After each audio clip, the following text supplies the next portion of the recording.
Welcome, everyone. This is your friend, the DN What If, here with another exciting fanfiction. Today, we're diving into the story of What If Deku Could Only Be a Hero by Gaming? If you enjoy this video, don't forget to hit that like button and subscribe for more fanfiction content just like this. Now, let's get started with the fanfic. Now, you're all almost done with middle school, so you have to start thinking about your futures. Bakugo Katsuki's feet rested on the top of his desk as he tuned out the meaningless rambling of their teacher. His red gaze glanced towards his childhood friend who was seated by a classroom window. Midoriya Izuku just sat there silently as his emerald orbs focused intensely on his small handheld device. Bakugo forgets what it was called, but it was something strange. Game Boy, was it? Either way, the device was pretty much an ancient collector's item for gamers nowadays since it was made during the pre-Quirk era. No one really cared that his friend was playing his games considering they held a bias when it came to those with powerful quirks versus weak ones. Bakugo always had to scare off some nosy students who crowded the nerd as they begged him to show his quirk. "Oh, who am I kidding? You all want to be heroes," their teacher exclaimed, the high school application forums being thrown into the air. The classroom suddenly became loud with cheers as students began letting their quirks loose. The teacher at the front finding humor in it as he struggled to calm his students back down. The noise was staying way longer than Bakugo would have liked, and he was struggling not to explode at them, both literally and figuratively. That's right, the teacher thought out loud. Bakugo and Midoriya, you're both trying to get into UA, right? When Bakugo heard the harsh criticisms about Izuku's lack of being hero material, he finally had enough of the peanut gallery. He stood up, the legs of his chair screeching against the floor as he stomped a foot and let out some small explosions in his palms. "Then right we are. Just look at you extras thinking you can stand in our ring. Aizu and I are the only ones from this cruddy school who are gonna make it big." The blonde finally sat back down, ignoring the other students' protests about his rudeness and attitude. He only just glared at them with a TSK from his tongue. Midoriya could only sigh quietly at the commotion. That is how the rest of the day continued. Anyone who even looked towards Midoriya or Bakugo would have the aggressive blonde sending them a murderous glare. It was enough to keep up a tense atmosphere and intimidated students. Once the bell finally rang, everyone was quick to pack up and leave the classroom. Bakugo could only watch them with annoyance at how they act like big fish one moment only to have their tails between their legs from a few shouted words. No way they could become heroes if they couldn't even take some of his crude language. Villains were sure to say much worse. With a sigh, Bakugo took his time packing his things into his bag before walking up towards Midoriya, who still was focused on his game. The blonde gave his friend a few gentle nudges on his shoulder. "Oi nerd," bell rang. Bakugo waited patiently. Something that no one even thought he could do. "Okay." Midoriya finally responded with a soft voice. The Viridian-haired boy grabbed his backpack, which was a light teal and designed to look like a bunny. Bakugo noticed those same old video game and anime pins and keychains that were attached to it. He waited until the shorter male finished packing his things, only unpausing his game once he was ready to go. "All right, let's go, nerd." Bakugo stuffed his hands in his pockets as he walked away. Despite Midoriya's gaze staring solely at his screen, he managed to follow Bakugo with ease. The pair eventually found themselves walking through an underpass with a calming silence. Bakugo eventually took a deep breath.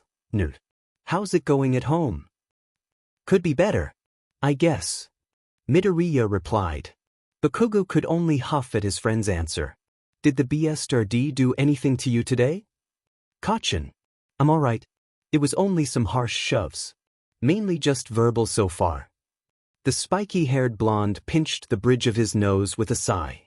"Listen here, I'm going to be taking you to a quick trip at the convenience store to get you something to eat before you go back to the Esperum donor. Got it?" "No" isn't an answer either. All Midoriya did was nod. Suddenly, he paused and removed his gaze from his screen.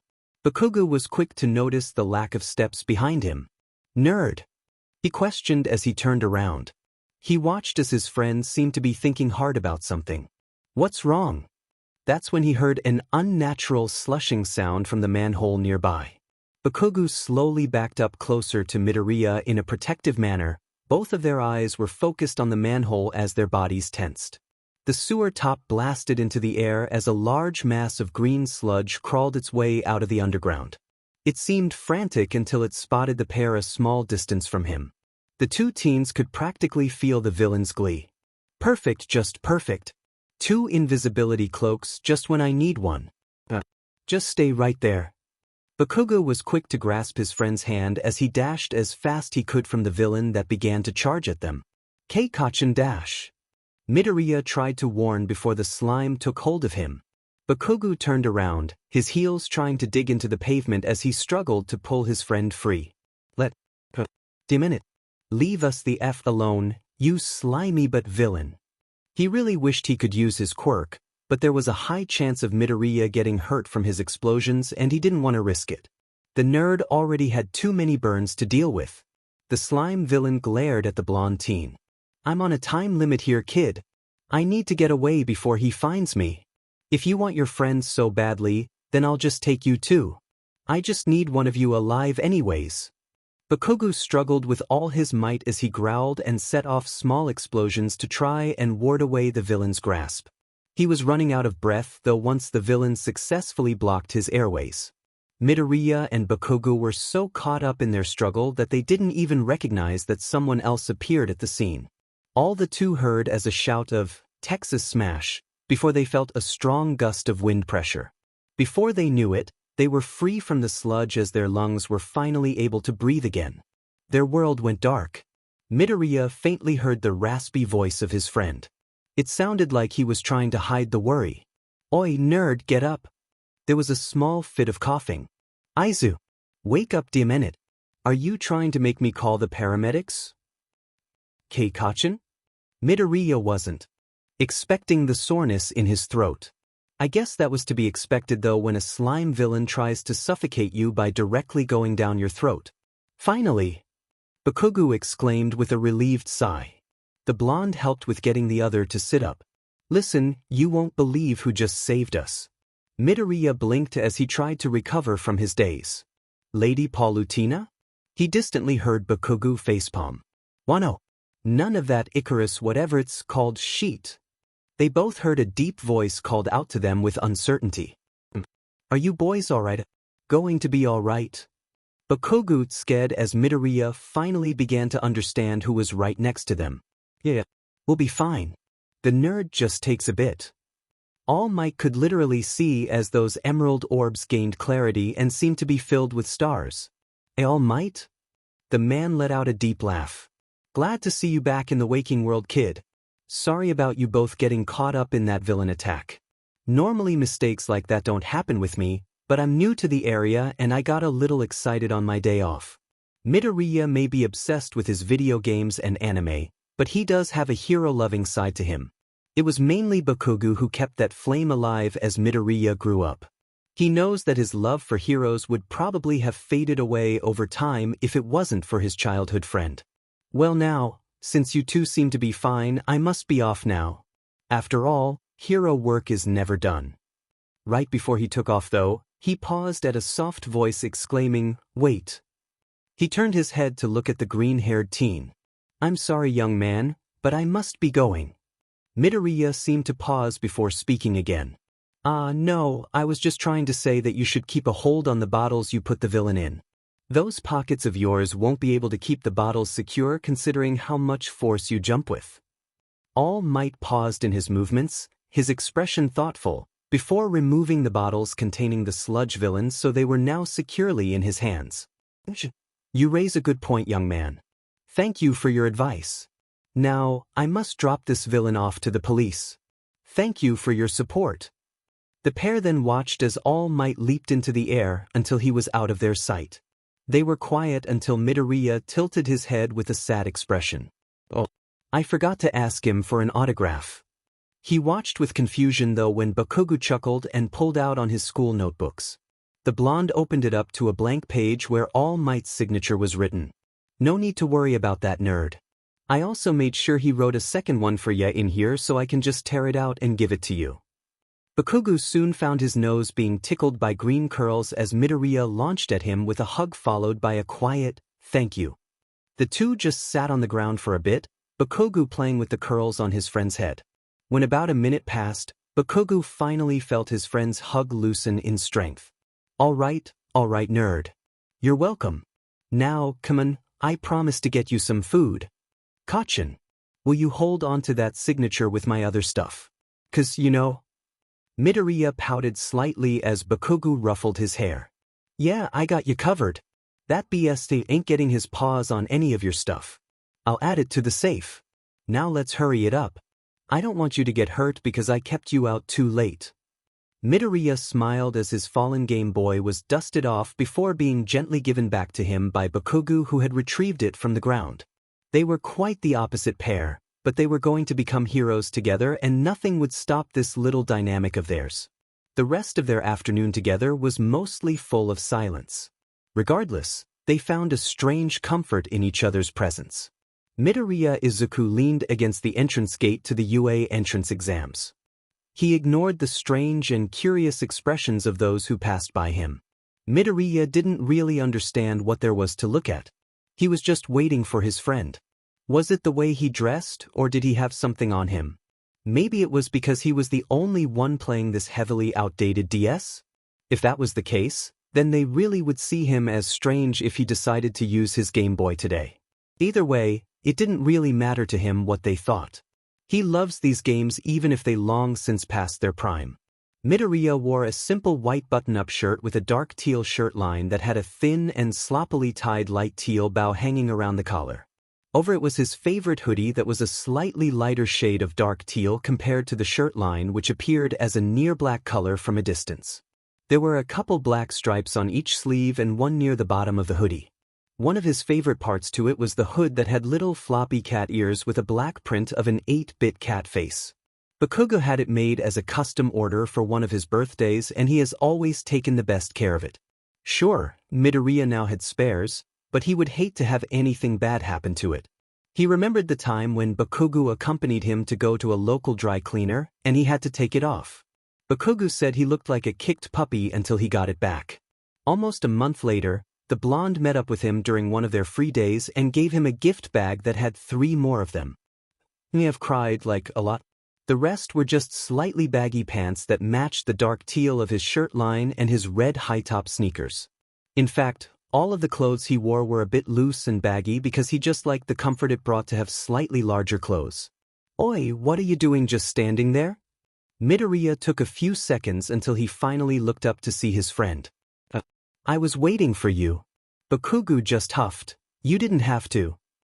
We said we're gonna be heroes together, so I wanted to make sure both of us walked in together. Alright, I get it. Let's get going before we're late. Bakugo growled as he walked by. Midoriya's gaze returned to his screen as he followed the blonde with ease. Welcome listeners to the UA practical exam. Can I get a hey? Present Mike could barely hear a soft voice give a tiny hey somewhere in the crowd. Oh well, it was better than having complete silence. Meanwhile, Bakugo just face-bombed in his seat that was, fortunately, next to the gaming geek. He just hopes his friend won't get in trouble for having his DS thing. At least the nerd had the common sense to dim the screen to its lowest brightness before walking into the auditorium. As Present Mike began to explain the rules of the practical exam, Bakugo found himself feeling bored since it was pretty simple to understand. He couldn't find any pity for the idiots who actually had to pay attention to understand what they were doing. So he decided to just entertain himself by watching what Izuku was playing. Midoriya seemed to tell without looking that Bakugo was paying attention to his game and tried to make it as entertaining as possible. You can't go wrong with virtual dogs, right? He heard the blonde make a nearly silent chuckle as Midoriya made one of them do a silly trick. And the both of you there. Are you even paying attention? If you're here just to play games, then you should leave. The people sitting by the pair began to inch away from the sudden murderous aura. Bakugo's hands slammed onto the desk in front of him as he stood. Hey, a-hole, how about you get those sticks out of your butt? Don't you dare look down on us because we're smart enough to understand such simple FING rules.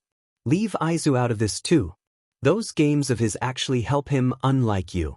How about you stop being a judgmental motherfucker and stop calling people out when you don't even understand a DMN thing about them? When the agitated blonde sat back down, he turned his head and noticed Izuku was staring at him, those green orbs holding a tint of a disappointed parent. What? He was being an a-hole. They distantly acknowledged that present Mike was resuming the explanation after the sudden outburst. Midoriya just shrugged. I don't think that was necessary. The blonde just gave a huff as Midoriya sighed. It was going to be a long day. Initially, the blonde was pretty annoyed that the pair wouldn't be in the same battle center. It made sense though, and it wasn't entirely unexpected. Yue wasn't wrong to split people from the same school up, considering that the two would have ended up giving each other boosts by working together. After changing into their gym clothes, there was a small exchange of good luck and a don't get your butt killed before they parted ways. Midoriya internally felt a bit anxious though when he noticed a familiar tall teen with dark blue hair and glasses. He ended up pulling his tracksuit hoodie up to hide. He was thankful for not being stupid enough to bring his DS with him, since it would probably get broken and make that guy angry. The only thing he took from his bag before leaving for the bus was a keychain ball maze to play with. It wasn't much, but it was something to keep his mind busy. He hopes that even something like this won't set the tall teen off to go lecture him. As everyone waited outside the gates of the fake city, Midoriya took the time to do some extra stretching. He did some this morning before he left, but it was better to be safe than sorry. A part of him wondered if he was truly ready to use his quirk for actual combat. For the past 10 months, they've been training their bodies for this very moment. After all, it wouldn't be good to run into fights as a hero if you had skinny FING noodle stick arms, as Bakugo put it. Midoriya thinks that a large majority of why their training was such a success was due to Dagobah Beach. It was absolutely swamped with litter, but it was a perfect location to train with and without their quirks. The smell of the beach-turned junkyard took a bit to get used to, but they eventually decided to do something about it. Who knew that cleaning up years' worth of heavy junk would help buff you up? Then start. Present Mick's voice shouted with his quirk. The gates were opening, but everyone seemed to be staring at present Mike with confused or startled expressions. Midoriya had enough experience and knowledge to take the opportunity to get ahead. As he dashed into the opened entryway, he distantly heard Mike explaining to the other examinees about there being no countdowns in a real battle. The sudden thudding footsteps of the rushing crowd behind him was lost to the heartbeats that filled his head. With a long exhale, he charged towards his first robot. Midoriya was swift to dodge the three-pointer's attempts to attack him as he ran by into close proximity. As he ran past it, his hand tagged it and the machine instantly froze. Midoriya stayed close enough near it to try and send the message to others not to destroy it, but he didn't stay too close that he could get hurt. Suddenly, the three-pointer seemed to ignore all the contestants and began attacking other robots. Midoriya's eyes could be seen glowing an electric green as he seemed to control the three-pointer like a puppeteer. The teen continued to keep repeating the process, his points growing ever so quickly. A controlled robot bit the dust? Not a problem. 3 or 4 more were already captured by Midoriya's quirk. The teen did feel the temptation to go all out though. He could do so much more if he didn't restrict himself to physically touching the machines to take control, but he didn't want to overdo it. Plus, he would probably be stealing the chance of an examinee who had potential. He didn't want to hog all of the points and he didn't want to accidentally hurt himself with quirk exhaustion either. By the time the teen decided to stop gathering points, he already forgot how many he actually gained. It was hard not to get lost in the freedom of using your quirk that had been mainly forced to be dormant for years. The last number he could recall counting before getting caught up in the fun was around 90 points. Midoriya hummed to himself in thought. That should be enough, right? He didn't really have much else to do, so he decided to jog around and see if anyone needed help. The people he aided or rescued had quite interesting quirks, but one that truly stood out to him was the examinee with a brainwashing quirk. It certainly was an experience to be brainwashed. Yet, he was glad his assistance brought some semblance of a smile to the purple-haired teen's face afterward. Midoriya could tell the guy needed sleep. Maybe he could give lessons? Then again, Kacchan always did tell him his ability to sleep was unnatural, and possibly part of his quirk. Well, a few minutes had passed when the ground suddenly began to shake. From the distance, Midoriya could see the head of a giant robot whose robotic claws were collapsing buildings left and right. Examinees were shouting as they ran as far away from it as they could. He would have joined them if it wasn't for the worry that latched itself onto him. What if there were people who were left behind or trapped? What if someone was too slow or got injured? Midoriya had to make sure there was no one caught in the chaos the zero-pointer brought as he swiftly made his way closer. If he ended up getting hurt, Midoriya could only hope Kacchan won't be angry. Well, at least not too angry. Midoriya had to cover his face a few times due to the amount of dust and debris that floated in the air. Just as he suspected, there were some stray examinees who needed help, and he was glad to guide them back towards the entrance. He knew that the zero-pointer was an obstacle meant to be avoided, but this was insane. The scale of its printed image on the papers did it absolutely no justice. Just as he thought he cleared the way, his ears just barely picked out a small cry for help. His feet turned as he ran back to find whoever was in need. Out of all things Midoriya was expecting, he was not expecting to see a girl about to be crushed to death. Yue certainly wouldn't let it go this far, right? Either way, Midoriya couldn't just stand there and rely on the robot being stopped, wherever its controls were, because this was a hero school exam.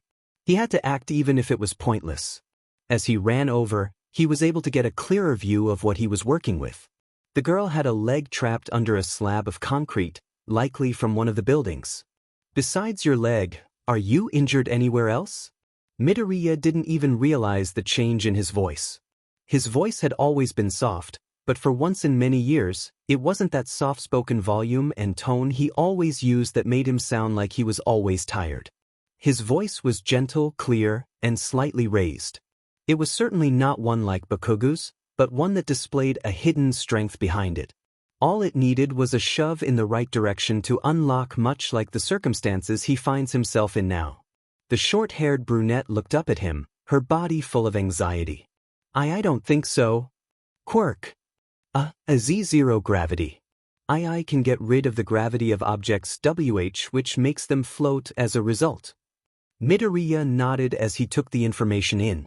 Can you still use your quirk?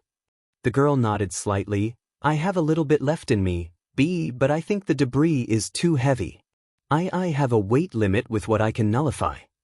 Narrowed emerald eyes gazed back up at the zero-pointer. Midoriya was glad he didn't go all out earlier.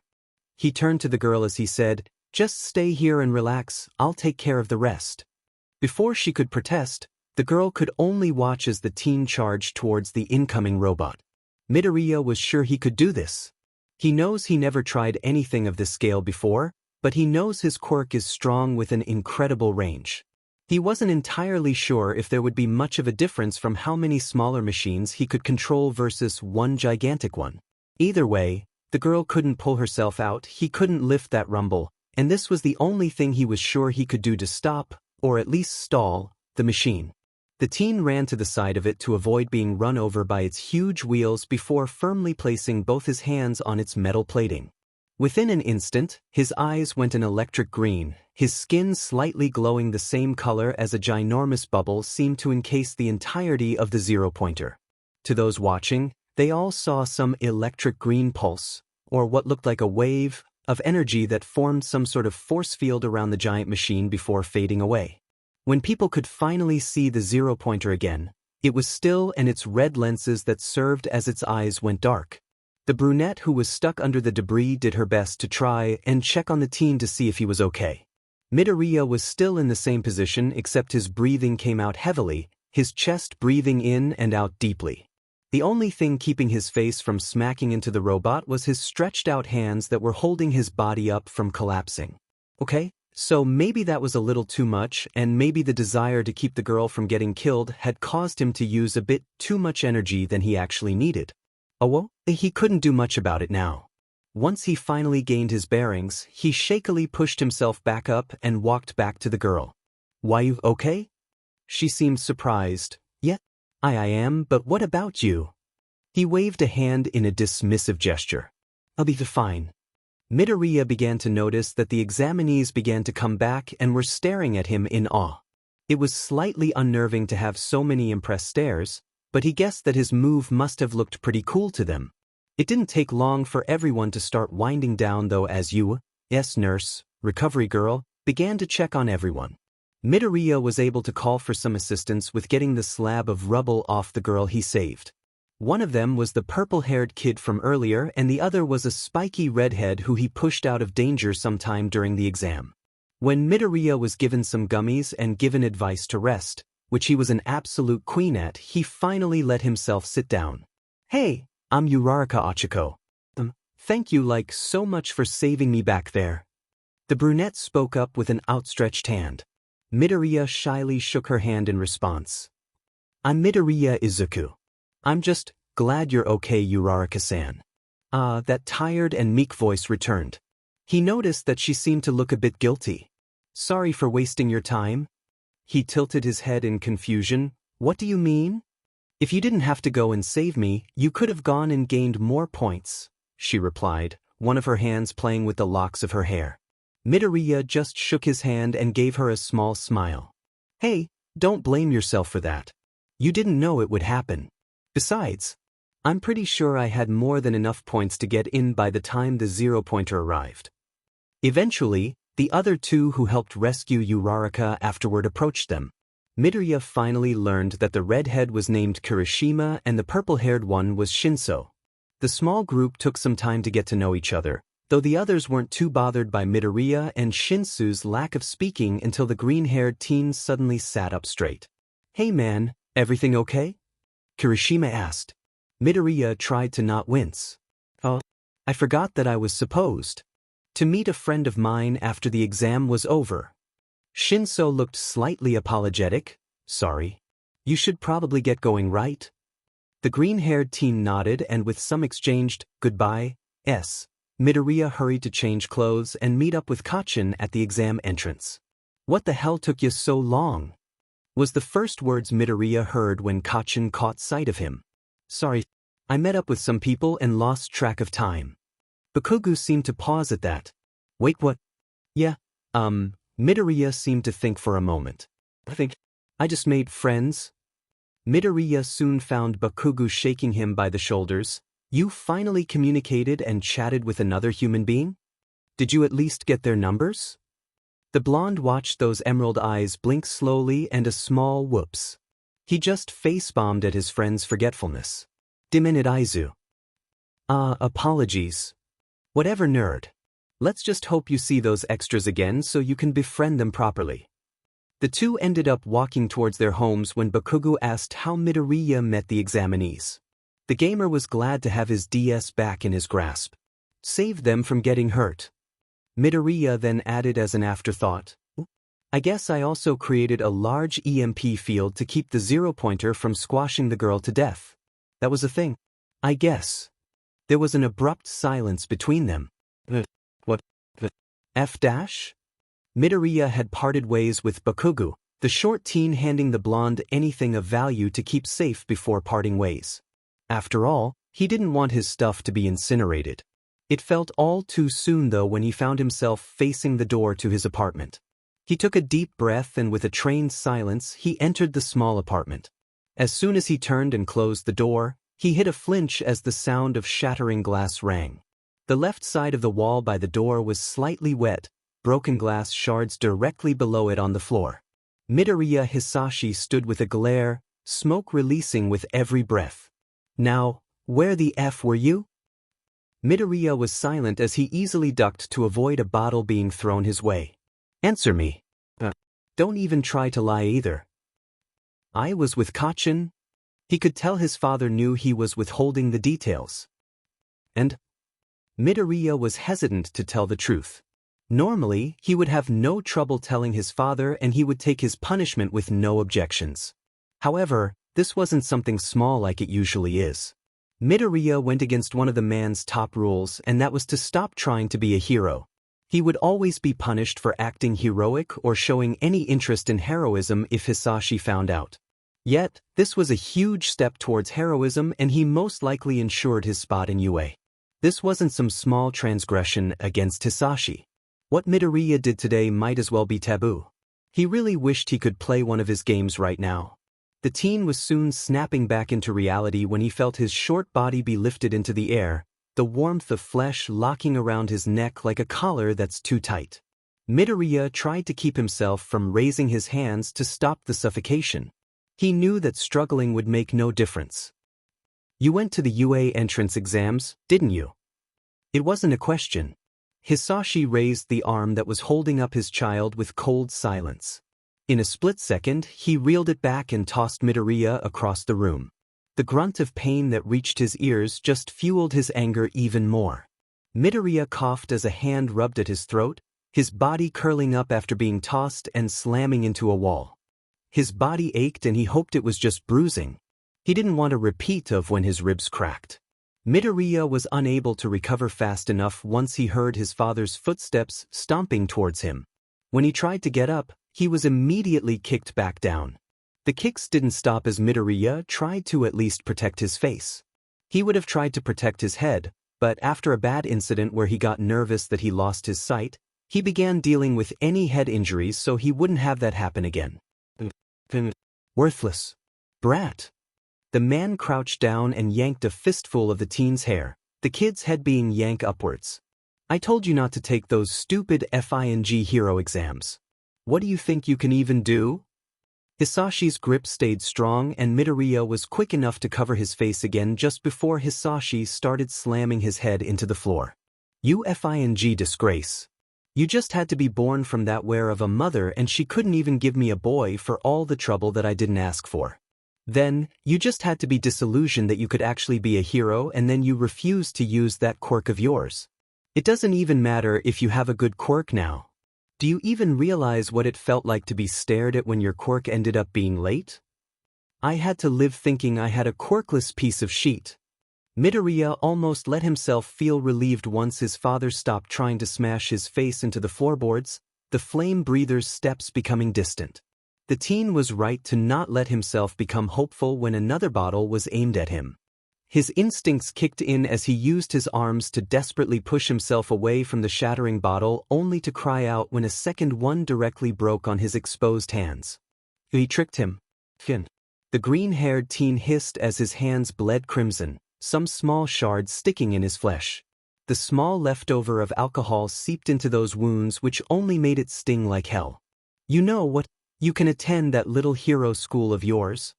Midoriya's head whipped up to look at Hisashi with eyes narrowed in suspicion. There had to be a catch. He could tell that Hisashi knew what he was thinking as if the man could read his mind. "At least you aren't too much of a dumb butt.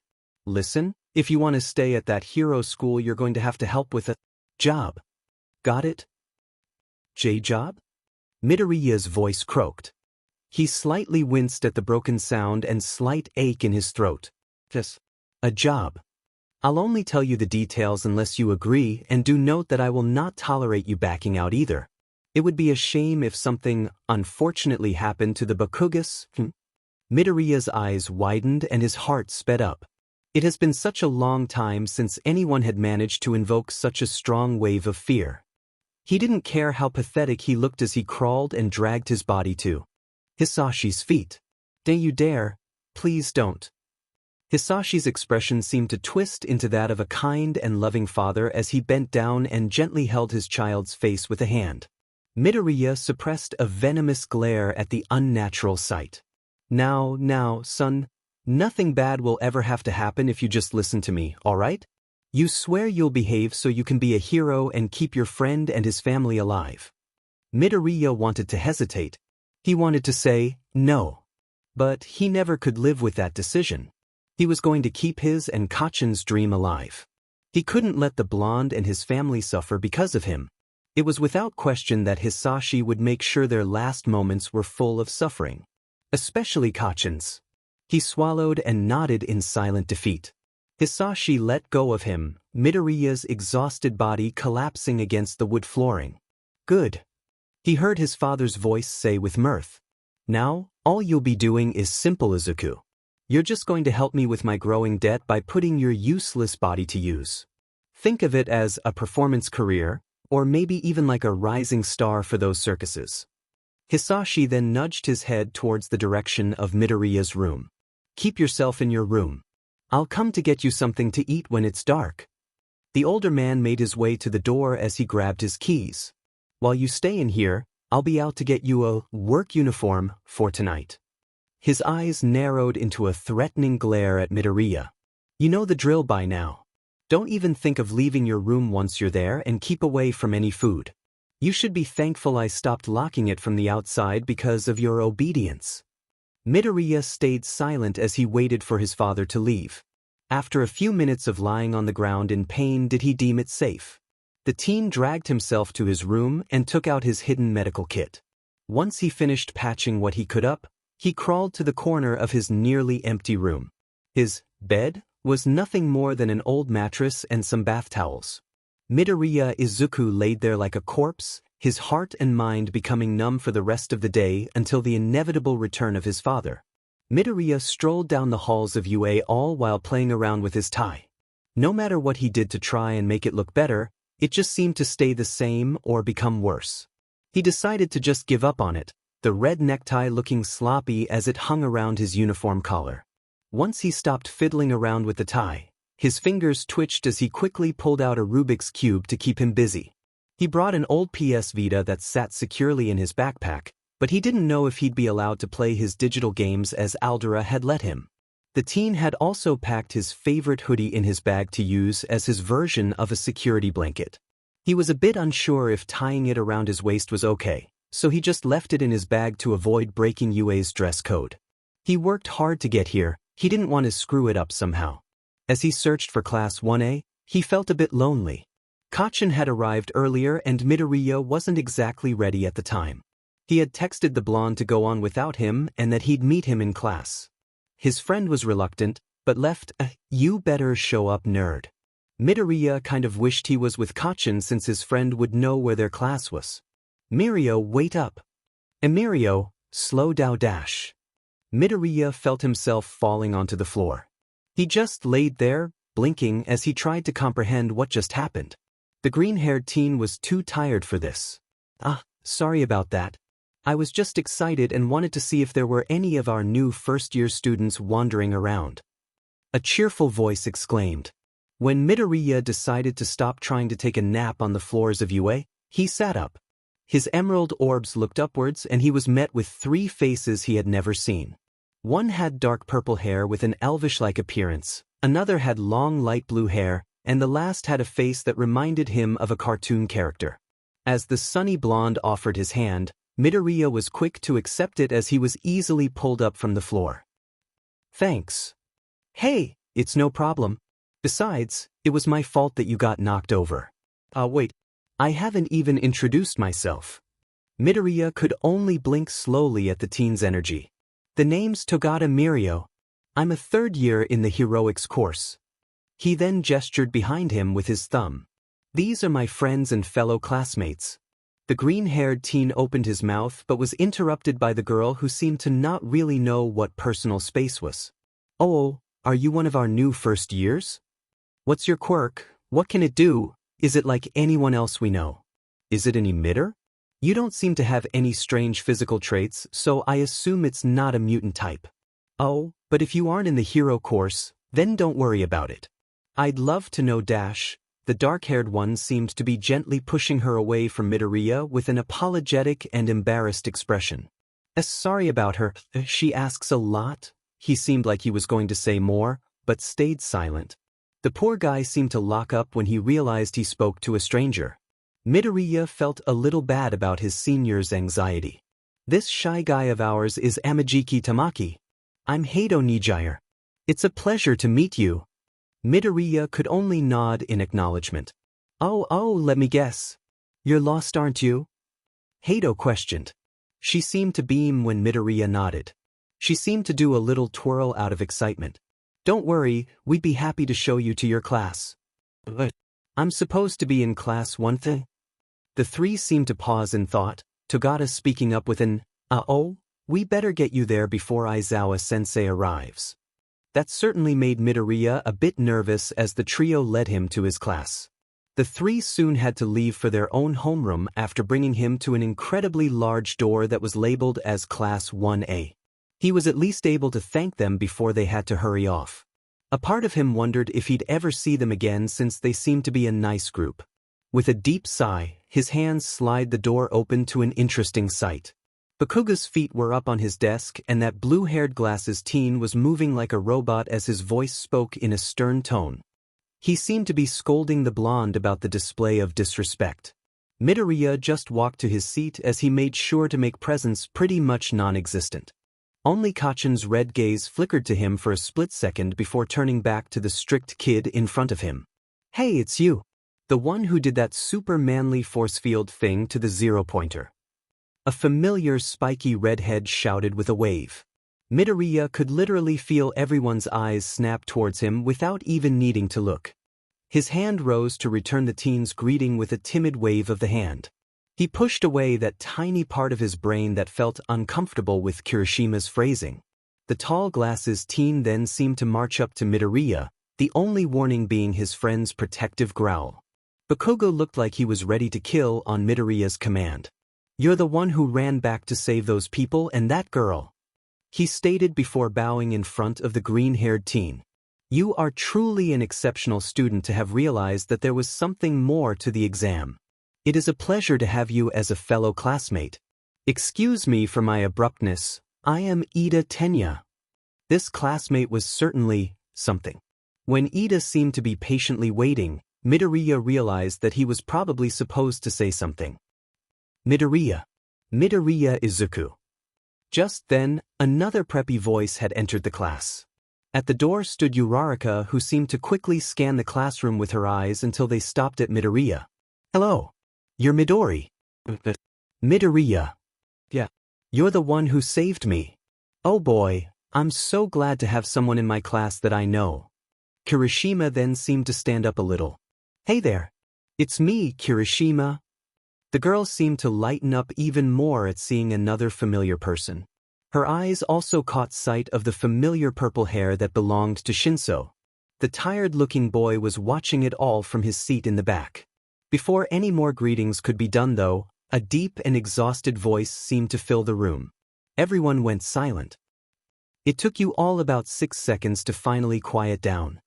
The entire class's gaze stared at the door's entryway as a shaggy-looking man laid on the floor within a bright yellow sleeping bag. They just stared and blinked as the man brought a hand up to drink a juice pouch.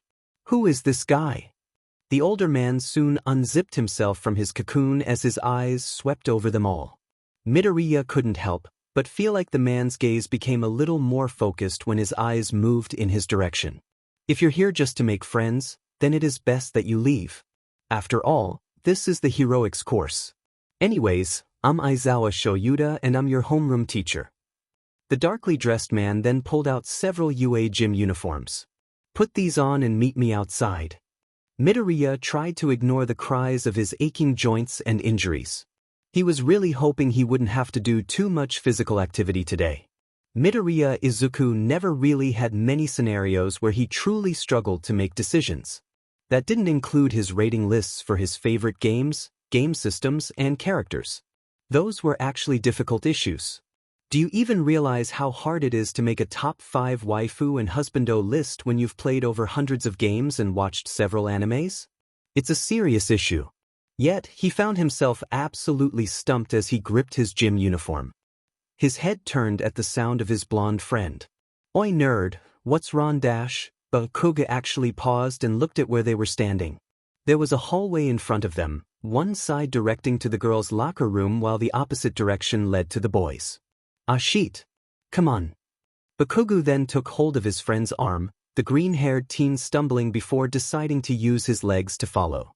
Midoriya glanced back at the direction of the girls' locker room as they walked the opposite way. "Nerd, you gonna be alright? You'll cover me when I change, right?" Midoriya spoke softly. There was a disbelieving huff. "Obviously." Bakugo hissed in a whisper. There was a tense silence between the two as they walked. "Oi, listen here. One day that dickwad of a father will be gone and you'll be able to be whoever and whatever you want to be. It doesn't really feel like it." Emerald Orbs looked on in sadness. I'll be punished if I even wear a pretty hair clip because it's too girly. Bakugo growled. I know, and it's stupid as hell. He has no right to make you a guy because he FING can't deal with a daughter. I don't even understand why he's all uptight and shit about it. Who cares, right? Midoriya's eyes began to hold a hint of doubt. What if he's right though? His gaze focused on the floor. What if I should just let him dash? Bakugo seemed to bristle before stopping to turn around and firmly grasp his friend's shoulders. Now, you listen to me and listen well, because anything your dad says is absolute shit. I don't care if you're female, male, or whatever the hell you want. For F's sake, you could go up to me and say you identify as a toaster and I wouldn't give a rat's butt. Sure, there will always be mental and physical limitations, but that's just how human bodies and bullshit genes FING work. We ain't perfect no matter how hard we try, but at least humanity has the ability to be strong in many different ways. That's just how life is. Don't you dare forget that, because I know your greatest weapon is that dorky brain of yours. Duh. Midoriya blinked. Did you just give me a pep talk? Bakugo let the short teen go as his arms crossed. I don't know what the hell you're talking about, nerd. Now let's go before we get in trouble. In the end, the green-haired teen was so grateful to his friend. When they arrived in the locker room, Bakugo opened the large door of an unused locker as a makeshift screen while the blonde kept himself standing where it wouldn't be able to cover Midoriya's body. The short teen really wished it didn't have to be this way as he finished getting dressed. Yet, as long as he was under his father, he would never be able to feel free. He could only hope that Kacchan was right. A Quirk apprehension test? Midoriya slightly covered his ears at the sudden chorus of shouts. Aizawa then began explaining the test that was much like their normal fitness tests but with the legal usage of their quirks. During the explanation, Midoriya had begun to drift off. It took a little bit for the other students to notice that he fell asleep standing up. Some of the more nervous students kept glancing back at the teen with worry, especially once Aizawa paused and just seemed to stare intensely at Midoriya's sleeping figure. They watched as the man removed the baseball for the ball throw from his pocket and lightly tossed it at Midoriya. Everyone expected the teen to get a good knock on the head and maybe see him be filled with embarrassment. It shocked everyone though when the ball was snatched out of the air when it was in Midoriya's range. A majority of the class just watched slack-jawed as the green-haired teen kept a grip on the ball while his other hand tried to rub the sleep out of his eyes. With a yawn, Midoriya began to look more awake and glanced around with visible confusion. Bakugo stood next to him, trying to hide his growing smile and urge to cackle at the class's expressions. Midoriya, now that you're up, get in the white circle and throw the ball as far as you can using your quirk. Anything goes as long as you stay within the circle. Aizawa finally instructed. The short teen made his way to the circle, staring at the ball in thought on how to use his quirk on it.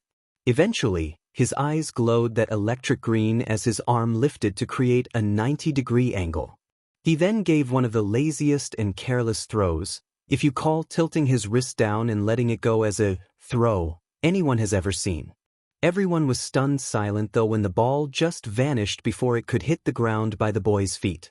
When Aizawa checked his tablet, all it gave was an infinity symbol. He raised a brow as he tried to understand what happened. Dude, what was that? A teen with yellow hair and a black streak exclaimed in disbelief. Midoriya just turned towards the teen with visible confusion. What do you mean? I just brought it to the nearest space satellite. Space satellite? At the 50-meter dash, Bakugo and Midoriya walked to their starting points. While Bakugo seemed to be in a position to use his explosions to propel himself, everyone watched as Midoriya just lazily stood there with no intention of a starting position. As the machine announced, "Start," Midoriya glowed before vanishing. They just watched as another flash of green appeared and Midoriya was back into existence. He took one little hop forward and made it past the finish line. 1.47 seconds. Bakugo soon arrived shortly after, followed by a 4.13 seconds. During the grip strength test, many marveled at the tall teen with multiple appendages. Then they all had to turn to Midoriya when an alarming beeping sound emitted from his machine. He wasn't even really gripping it, Yet the numbers seemed to be filling every number place with nothing but nines, as the machine was not programmed to go any higher. Midoriya just said he used his quirk to force the number values to go to their max. Aizawa knew quirks were allowed, but it was still supposed to be on physical grip strength. He sighed when he wrote the score as a side note, all while making Midoriya reset the machine to get a score without his quirk. When it was Midoriya's turn for the standing long jump, he ran swiftly, and as soon as he leaped into the air, he vanished in a flash, only to reappear in the air in front of one of the scoring machines. His momentum from running was still active and he went incredibly far. Midoriya was unsure if he could run and teleport himself to the finish line by traveling to the scoring device that stood on tripod legs. Aizawa let him do that for the distance run, but then required him to do it again without Midoriya doing his teleporting trick. Despite it all, the short teen still got some impressive scores. The rest of the tests continued rather normally. Besides the pink girl, Midoriya was right behind her in flexibility. During the side steps, he still got a pretty impressive score since he managed to use his quirk to give him a speed boost. Though, he didn't go too fast since he didn't want to accidentally launch himself to the side. The sit-ups were the worst part in his opinion. He definitely wasn't as scrawny thanks to him and Kachin training, but he wasn't the best at it. His score was a little above average. As Aizawa watched his students work to do their best, especially with his threat of expulsion, he noticed how Midoriya seemed to move his body as if he was feeling pain. The hero will admit that lesser-trained eyes wouldn't really notice it, but the kid seemed to be getting worse with each test. His eyes narrowed in thought as he remembered the kid's files that Nizu copied for him. There was something wrong in his files. Normally, people wouldn't bat an eye at it considering how normal it seems, but I've been working this job for a very long time. My instincts are rarely wrong when it comes down to this field. Aizawa, I recommend that you keep an eye on the boy. I am trusting my quirk and instincts on this. Aizawa sighed as he rubbed his temples with his free hand. He was too old and tired for this. When all was said and done, Midoriya managed to score first while Bakugo scored fourth. The green-haired teen noticed how his friend's eyes seemed to narrow in deep thought at the names Yaoyorozu and Todoroki. There were definitely going to be future rivalries sometime soon. As Aizawa dismissed the class, he called out for Midoriya to wait. Bakugo seemed to refuse in leaving his friend alone but eventually gave in at Midoriya's stare. The short teen expected to be told something bad, but he was surprised when his teacher gave him a slip. Midoriya, go visit Recovery Girl. I hope you can take better care of yourself in the future. Green Eyes watched as his teacher walked away. As he ran to meet up with Kachin, it took some time and many hushed questions to calm the blonde down when he learned that Midoriya was hurt the whole time. You dumb butt. If you're hurt, then that's what doctors and nurses are for. Good old Kachin. Class 1A waited in silence for their next teacher. Many, if not all, would admit that the first half of the school day was quite boring and average. It really made UA feel like your average school. However, it was the second half that truly made UA shine. The rest of the afternoon would be full of Foundation Hero Studies class until the end of the day. Some classmates seemed to be containing their energy and excitement to do some hero training. Though it was pretty interesting, Midoriya was just glad he had permission to have his hoodie and game system. The only condition for his video games was that he must be able to keep up in class and pay attention. If he failed to do that even once, then he would be required to not use his portable gaming devices during class. The only exception would be lunchtime, and he would still have to make sure he ate instead of gaming for the entire lunch period. Midoriya thought it was a pretty good deal. He always had no issues multitasking. His favorite hoodie stayed tied around his waist as the nearly silent clicking of the system's buttons filled the classroom. A few gave him curious glances, while a few wanted to just watch him play. Midoriya wondered if they were disappointed that their seats were too far from him. The only warning anyone got of someone approaching their classroom was the sound of heavy and loud footsteps. The door then slammed open as the number 1 hero threw himself into the room. Coming through the door like a normal person. Many students jumped in surprise and began chatting with excitement at the fact that the symbol of peace was going to be their teacher. Even though Midoriya and Bakugo already met the man in person, they both still looked up in awe. Alright, you bunch of newbies, who is ready for some battle trials?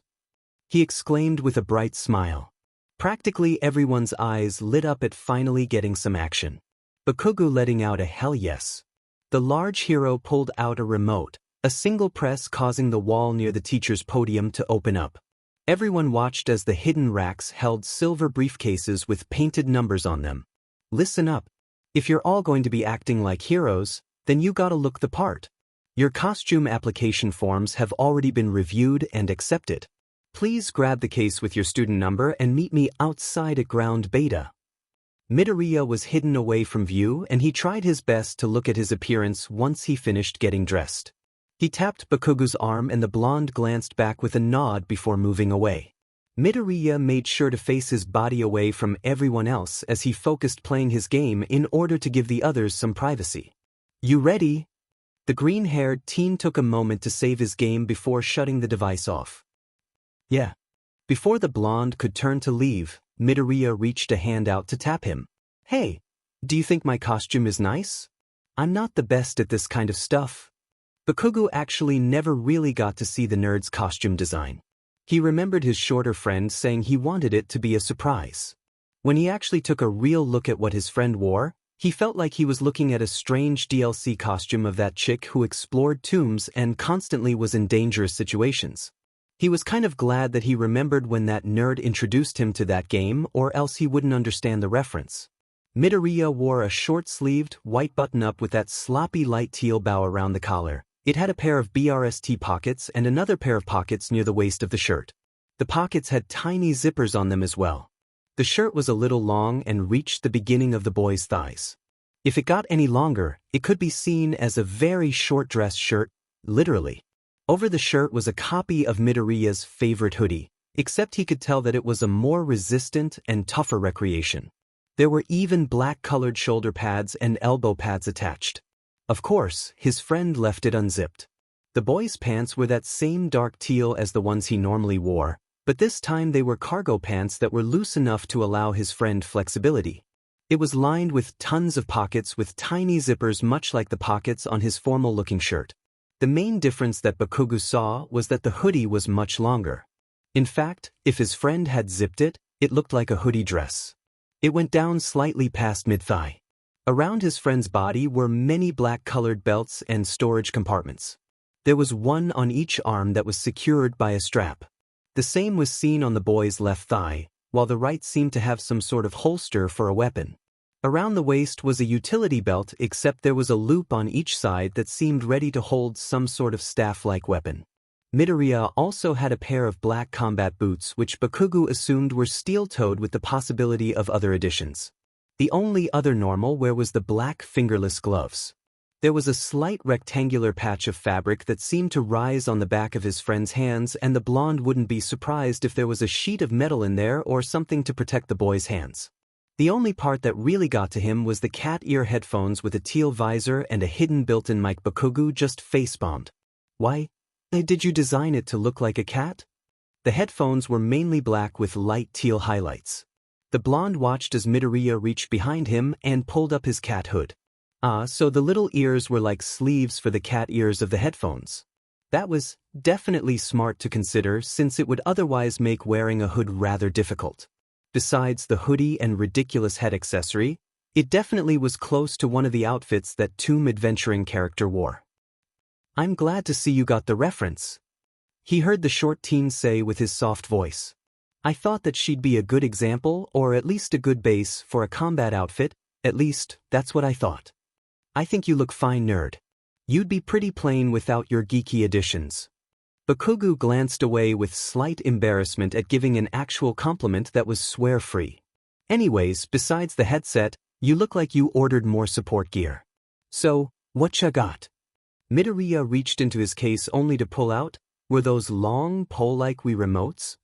They looked a lot like the actual remotes except they were thinner and more rounded to help in giving a better grip.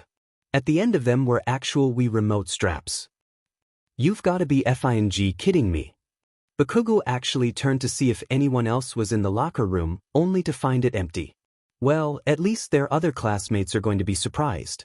The green-haired teen just secured them in the loops of his belt before looking up at Bakugo. I think they're pretty neat. Besides, They hurt pretty badly and can cause quite a lot of damage when you don't listen to the warnings to wear the straps. So, I might as well make them hurt even worse, right? Bakugo really couldn't disagree with that. He remembered setting up that nerd's Wii at his place, and he decided the whole wear the wrist strap thing was stupid. A few moments later, ended up putting too much force and ended up with a bruise, and his mom shouting about the loud bang against the wall. He snapped out of the painfully embarrassing memory when his friend then took out flipping Wii nunchucks. To be honest, they seemed more like dual sides with a long chain connecting them than just deadlier versions of the original device. There was a strong white cord that was quite long with 2 Wii nunchucks at each end. They were made a little bigger, and their curve near the control stick was slightly stretched out to make room for actual scythe blades. There were engravings of where the control sticks and buttons should be, since they would just be impractical to have. I originally wanted to keep the buttons for a wireless function, like, a button to make them like a taser, but it didn't work out in the end. Besides, it could be set off by accident since these are meant to be swung around. Even if there was a safety mode, it could be used against me and I'd have to make sure I have a good grip on the actual nunchucks. The idea wasn't really going to work. Midoriya then secured the nunchucks of death in the special pouch-like holster on his right thigh that was designed to carry them. I've got other stuff in these storage units, Midoriya started, but I'm planning to keep them a surprise. Bakugo could just nod. Of course, the nerd managed to bring his video games with him even outside the screens. He knocked off the teen's hood before doing his best to ruffle his friend's curly locks. He ignored the small squeak as he pulled away, the nerd quickly pulling his hood back up after adjusting his headgear. Come on. Everyone's probably outside already. Let's not keep All Might waiting. Fortunately, they weren't late as they caught up to their classmates who were still making their way to ground beta. When they got there, they watched as All Might seemed impressed by their hero costumes. Bakugo definitely saw some people second-guessing themselves when they saw the visible weapons Midoriya had on him. Eventually, All Might captured everyone's attention as he began to explain the battle trial, despite some interruptions. There will be teams of 2 who will be decided by a lottery. The same goes for the villain and hero roles. Heroes have to disarm the bomb by making contact with it or by capturing those on the villain team via capture tape or other means to restrain your opponents. The heroes will lose if they fail to retrieve the bomb within the time limit or the villains knock them out of the game. They will also be given capture tape. Ida's hand shot up. Isn't it impractical to assign teams using a lottery? Midoriya's head tilted slightly with visible confusion. But heroes have to work with other heroes all the time. When it comes to saving lives, can you really afford to be picky about who you have to be partnered with? Heroes have to improvise all the time. The glasses teen seemed to be a little ashamed at such an obvious explanation before apologizing and praising Midoriya yet again. All right now, time to draw teams. Midoriya wished he got paired with Bakugo, but I guess he couldn't win them all. The short teen casually walked towards his partner who seemed to be very nervous at the approach. Midoriya held out a hand. Hi, I'm Midoriya Izuku. The other seemed to shyly shake Midoriya's hand before letting go and making motions with his hands. Koda Koji. The boy signed. Imagine his surprise when Midoriya began signing with perfect ease. Are you hard of hearing? Koda shook his head. I just don't like talking a lot. The quiet boy seemed happy that someone else could understand him without forcing him to speak. It was a little surprising when Midoriya signed that he was similar. I don't really like talking either. I still do, but I've been told I'm very soft-spoken and that my voice is really quiet too. It sounds louder to me, so I guess I don't really notice. Since the two had some time to speak, Koda had the hope that he could get to know this classmate of his even more. When did you learn sign? I became selectively mute for some time years ago. Kachin made it his mission to make both of us learn sign. It also helps since his quirk has caused him to be slightly hard of hearing. Not too bad, but it could have been worse if it weren't for his quirk counselor. Kachin? Bakugo. Koda's eyes widened as he turned his head to look at the blonde who seemed to be arguing with Ida. He gave a small point in disbelief as he signed. Him? Midoriya nodded. Yes. Believe it or not. He's aggressive and difficult, but he does have good intentions. You start to understand the hidden care when you get to know him. He just watched as Koda nodded in understanding. Soon, All Might called to start the matches, his hands reaching into the box to decide the team matchups. We've got Team F as the villains and Team G as the heroes. Villains, make your way to the building and start planning. Heroes, you will be waiting outside the building to plan until the round starts. Everyone else, follow me to the observation room. Midoriya and Koda took a glance at Team G, which consisted of a boy with yellow hair with a black streak and a girl with earphone jacks hanging from her earlobes. As the pair made their way to where the fake bomb was waiting, Midoriya turned to his partner. Quirk? He signed. An e-voice. It lets me talk to animals, but I'm not seeing any. I don't think I'll be much help. Even if there were, they don't like loud noises. Battles can cause lots of noise. Midoriya's eyes looked at the saddened teen with kindness. Hey, that's fine. You're here to learn. You'll be able to learn how to do lots of things by the time we graduate. Don't give up hope even now. Koda looked at the short teen in surprise before breaking out into a happy smile. Midoriya was glad his words brightened the shy boy's mood. He watched as Koda asked the same thing. I call it VR. Since this building has electricity running through it and cameras, I'll be able to take control of it all. So I can keep you informed where the hero team is. I also have more offensive abilities, so I hope you don't mind me going on the front lines. Is it okay with you to stay here and guard? Emerald Eyes watched as Koda gave a thumbs up. Midoriya sent him a smile before both heard All Might's voice. Time's up. Time to start. Midoriya spoke quickly. Quick, bring the bomb as far away as you can. They can't fly and seem to be unable to scale the building. I'll go ahead and find them. With that, the two split up. Jiro paused, her jacks pausing in the air when she heard sudden movement. There was a pair of two different footsteps that were heading in the opposite direction from each other. The girl could very faintly hear a heartbeat making its way closer. Hear anything? Kaminari asked. They're above us and one is making their way down here. The other is going higher up. One of them is coming towards us? Well, what are we waiting for? I can just give him a good shock and boom. The blonde exclaimed with confidence. We shouldn't take it so light. I think it'll be fine. One looked nervous and the other had some weird extended version of Wii remotes. What could go wrong?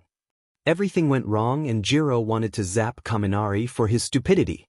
The moron had gone and ran ahead while Jiro tried to keep up and stop him. Frustration was on her face as she tried to catch up to him, all while focusing on the sounds of their opponents. Then Kaminari got hit with a strange round object that opened and released a strongly woven net. The origin of the net was a two-toned ball with a white bottom and a teal top separated by a black stripe. In the light, the black crisscross design looked like a matte black. Once it confirmed that Kaminari was unable to escape, it let out an iconic ding. They both swore they heard a soft voice say, I caught a Pikachu. All the noise was taking Jiro time to try and sort through them. By the time she heard Midoriya, it was too late. As Kaminari finished his surprised shout, Midoriya had just appeared in a small flash of green in a nearby corner where one of the surveillance cameras were installed. The boy had run over and wrapped the blonde in the white capture tape. Before Kaminari realized he was captured and out of the game, he had let out a desperate burst of electricity. Jiro heard Midoriya let out a slight grunt of pain as she shielded her eyes from the brightness. By the time she could see again, Kaminari had a dopey expression and let out a wee and yay, followed by a voice crack. She let out a snort before she realized that Midoriya had moved. The last thing she heard as the air shifting and the sound of a heart pulsing behind her. Midoriya had swiftly knocked her out with a careful swing of one of his Wii remote batons. And demon did those Wii remotes hurt like hell. The villain team wins. Once Midoriya and Koda helped their classmates, they made their way back to the observation room. Midoriya noticed how people either stared at him in shock or eyed his visible weaponry with caution. He saw Bakugo cackle, many heads whipping over to the blonde as if the boy was crazy. Midoriya was just standing there confused.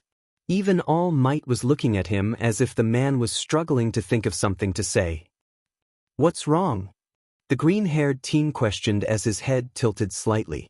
All I did was play Pokemon Go and hit a friend during an intense match of Wii Sports. Aizawa-sensei came to class that day, his wording making class 1A tensing for some sudden and strict test like he had put them through on their first day. Instead, it turned out to be choosing a class president and vice president. That's when the room began to break out into chaos. Midoriya tried his best to focus on his 3DS rather than the incredibly loud racket everyone was making. What was so great about being class president anyway? Eventually, Ida had risen up and recommended that they do a democratic vote. In the end, Midoriya ended up with the most votes followed by Ida. Hey, dude! Midoriya paused his game before looking up to see Kirishima giving him a smile and a thumb pointing to the board. You got chosen as our class president. The green-haired teen just blinks slowly. What? Ida's voice boomed within the classroom. It is an honor to work with you, Midoriya. I will do my best as vice president. Are you all done yet? Aizawa's groggy voice questioned. Midoriya sat at his shared lunch table with Kacchan, Uraraka, and Ida. Kirishima said he'll sit with them next time since he seemed to be clicking with their other classmates and Shinso. He often persisted in eating by himself. He said something about not wanting to spend lunch in a group. One hand held his chopsticks as he ate his katsudon slowly. Meanwhile, he used his free hand to play his game, which really was meant to have two hands to play. Yet, the teen's friends just watched as Midoriya effortlessly played the little device with a single hand. Either way, they could tell the boy was feeling down. Midoriya-kun, I'm sure you'll be an excellent class president. It's not that bad, is it? Uraraka said. All she got was a shrug. Ida adjusted his glasses. Well, it is quite the responsibility. So it may be a bit daunting.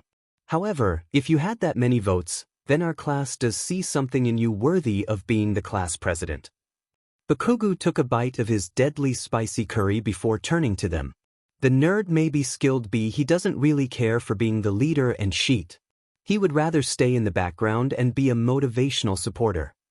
They all went quiet once they heard Midoriya finally speak. I'm not ungrateful that a lot of our classmates think so highly of me. I may have the skills, but I lack that personality a leader really should have. Besides, doesn't being the class president also mean I have to deal with more paperwork? I don't think that I have the free time to focus on that as well. There was a small silence as they took in his words. Uraraka was the one to speak up. Then, don't think about it like that. Everyone looked at her in confusion. Seeing their expressions, she tried to elaborate. I mean, like, as class president you have a better chance at helping us, right? It gives you some more authority and that duty to support us as you'd rather do. So, don't think of it in a negative way like it's a position that's just more work. Think of it to be more positive. Like, a better chance to help us if we need help and a way to get closer to our classmates and make friends. Midoriya watched as the girl tilted her head to point at his gaming device. Games aren't always single player, right? Wouldn't it be nice if, one day we could all play together as a class? The boys all looked at Uraraka with wide eyes. Midoriya blinked as he thought about her words. He never really thought of it like that. Sure, there will always be the realistic responsibility to such a position, but she wasn't wrong about the more positive sides to it. He smiled, his eyes going soft as he looked back at her with gratitude. Bakugo and Ida noticed his expression and couldn't help but feel a little more positive at the mood change. Thank you, Uraraka-chan. No problem. Bakugo used a hand to cover his tiny smile. Not bad, round face. Not bad. The rest of their lunch continued into more light-hearted conversations.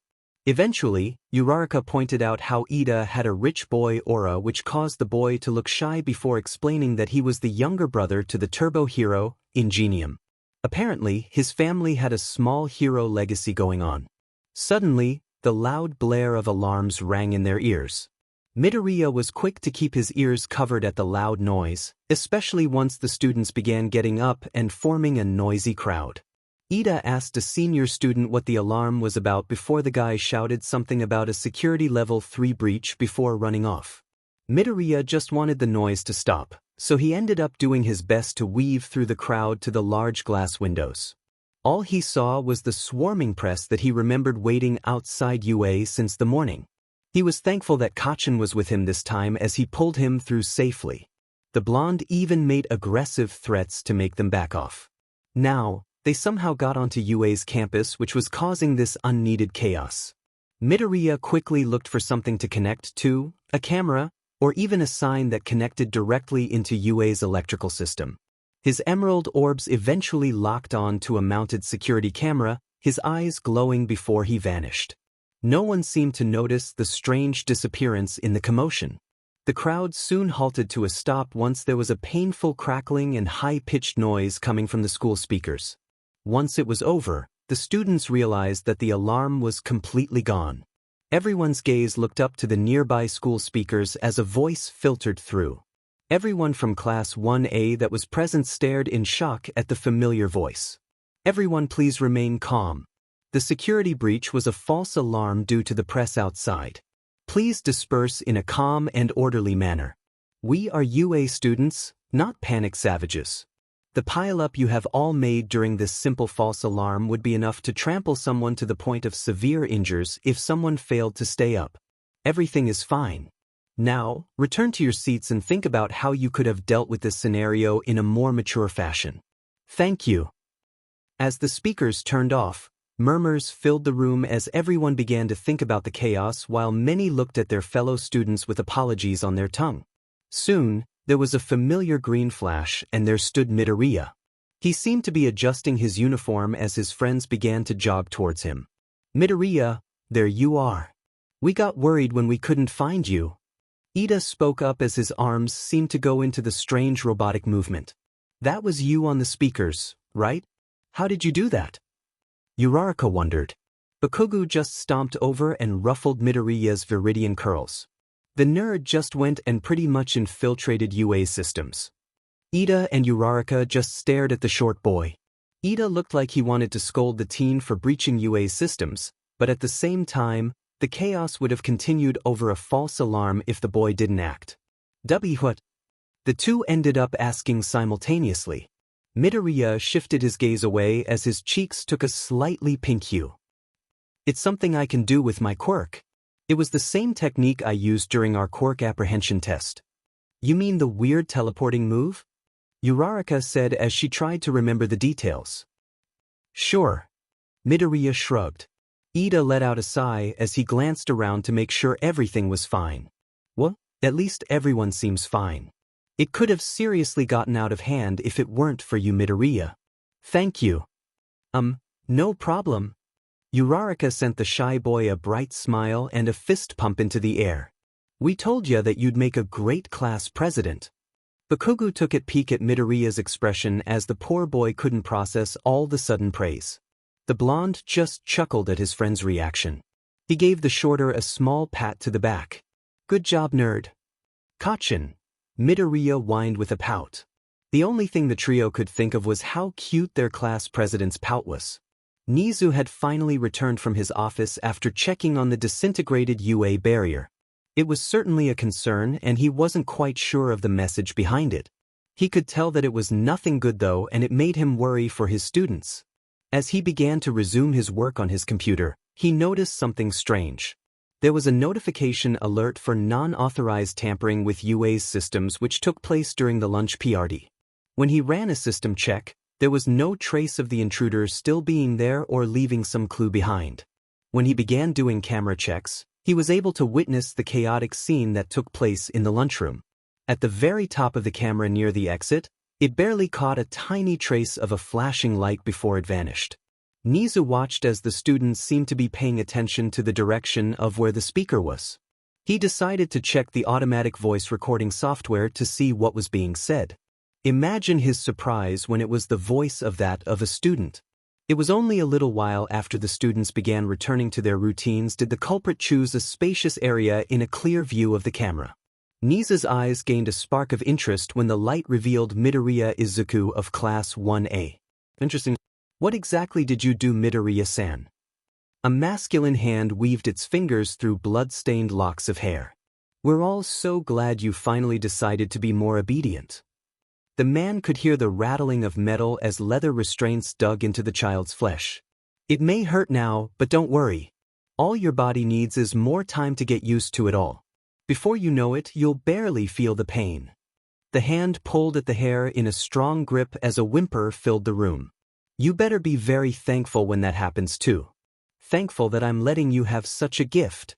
The child tensed at the echoes of more footsteps entering the dark room, ears picking up the sound of objects being picked up from the hooks on the walls and metal tools being lifted from trays.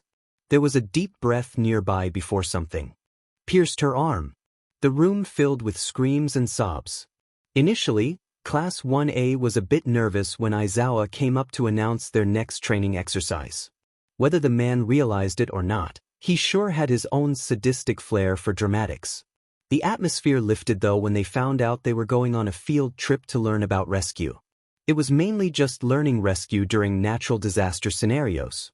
There was excited chatter as the students sat in the bus, their costumes making them a colorful bunch, as the soft hum of the engine filled the air. Ida's mood was a little soured when the bus layout wasn't what the teen thought it was. No one could really blame the boy for his dedication though. Midoriya decided that he'd like to get to know his other classmates more, mainly due to Uraraka's encouragement during the false alarm. That's what led him to sit by some of the classmates he never really had gotten to be around that often. Ended up being pretty quiet. Maybe he should start trying to initiate conversations? Hey, Midoriya? He turned towards Azui. Yes, Azui? She shook her head as she responded with, just call me Tsu. Midoriya nodded. Tsu sounded cuter anyways. The teen noticed how she had a finger to her chin and a thoughtful expression. I'm usually quite blunt when I speak and I tend to say whatever's on my mind, but I've been really curious about what your quirk is, Karo. The others nearby heard the frog-like girl's question as they began to tune in to the conversation. The pink girl, Mina, jumped in. Yeah, I could never tell what it is. I thought you had some sort of teleportation quirk. Jiro held her phone in one of her hands, a single ear jack plugged in while her free hand twirled the other ear jack. It seems like that, but then I thought it was some sort of electric quirk like Kaminari. There was also the fact that Kaminari gave you a good shock and you didn't even seem affected during the battle trial. Whatever it is, Kirishima began, it is totally awesome. Midoriya's cheeks gained a tinge of pink as he struggled to find the right words. My quirk? Well, I call it VR. VR? Like, as in virtual reality? Uraraka questioned from her seat. The teen nodded. Yeah. Midoriya glanced at the ceiling. Not exactly sure what to really call it, but it does involve electricity and technology overall. I didn't get that hurt from Kaminari's electric shock because I was able to absorb most of it to give me more energy. The teleporting thing. I guess it is technically teleporting. Azui tilted her head. Technically, I can't bring my body wherever I want. There has to be some sort of electronic device in range. From there, I can transport my being inside the machine and then, well, pop back out. That's how I ended up near the finish line of the 50-meter dash. It's because I just used that scoring bot to bring me closer. Kaminari seemed to lean over to the point of falling as he tried to get closer to the conversation. Oh, that is, like, even more epic than my quirk. I can't do cool stuff like that. Sato seemed to be in thought. Wait, so you can just go inside machines and electrical systems? Midoriya nodded, only to slightly startle at Kirishima's exclamation as the redhead thought back to the security breach. That's what you did back in the lunchroom, right? You just found some sort of access point and managed to infiltrate UA's systems. Dude, I think that's illegal or something, but that ended up being so manly. Viridian eyes widened slightly. Do you think I'm in trouble for that? He noticed Azui shake her head. I don't think so. That is a pretty major deal and I feel like they would have called for you if you were going to be punished.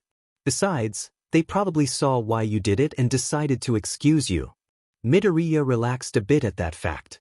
Either way, you're like a computer program or something. Kaminari shouted.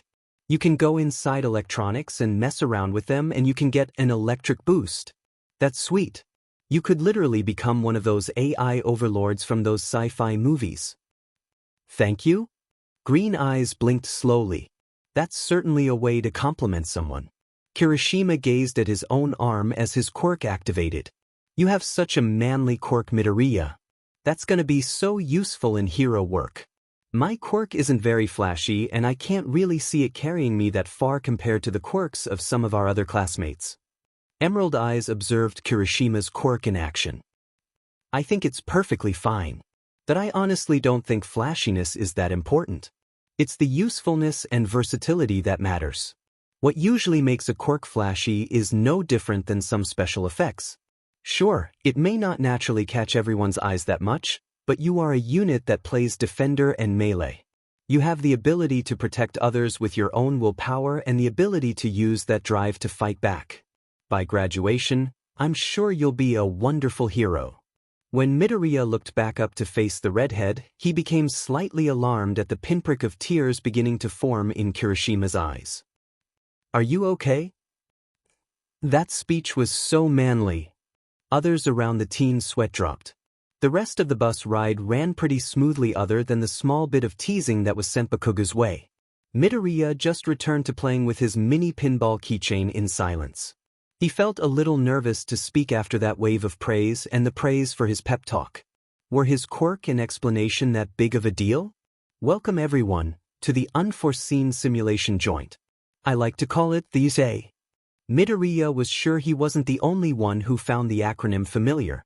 His head tilted in thought. Universal Studios Japan? He couldn't tell if the space hero in front of them did that on purpose. When they had arrived at the large building, it was absolutely massive. In all honesty, it seemed to be even larger when they walked indoors. The ceiling was a dome, a central plaza located in the center of it all. Circling the perimeter of the building's interior were various natural disaster zones. For learning rescue in dangerous natural conditions, this was really impressive. Midoriya frowned though at the sight of the conflagration and downpour zone. Thank goodness he decided to not bring any of his video games with him. His emerald orbs still lingered a little longer at the sight of the conflagration zone. He wasn't exactly excited to be launching out of the frying pan and into the literal fire. There was a small squeeze on his shoulder, the short teen turning his head to see Bakugo giving him a look of understanding. Midoriya silently appreciated that. However, Midoriya became a little curious when he had caught sight of Aizawa and 13 having a quiet conversation. There was something having to do with 3 before the two teachers turned to face the class. Everyone was listening intently at 13's speech of the dangers their quirks could cause, even unintentionally.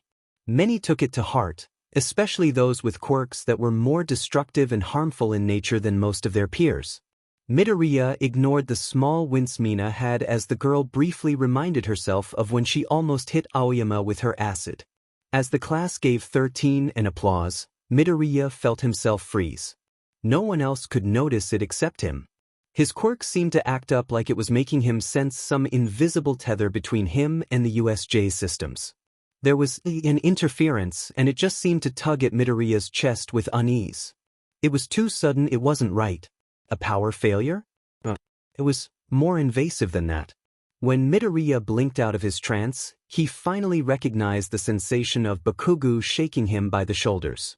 The rest of Class 1A and the teachers stared at him with worry, Aizawa making his way closer. I think there's someone dash. Before Midoriya could finish, everyone glanced up as the ceiling lights flickered and shut off.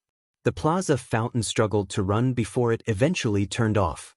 Aizawa ran back towards the stairs, the man's instincts kicking in to warn of approaching danger.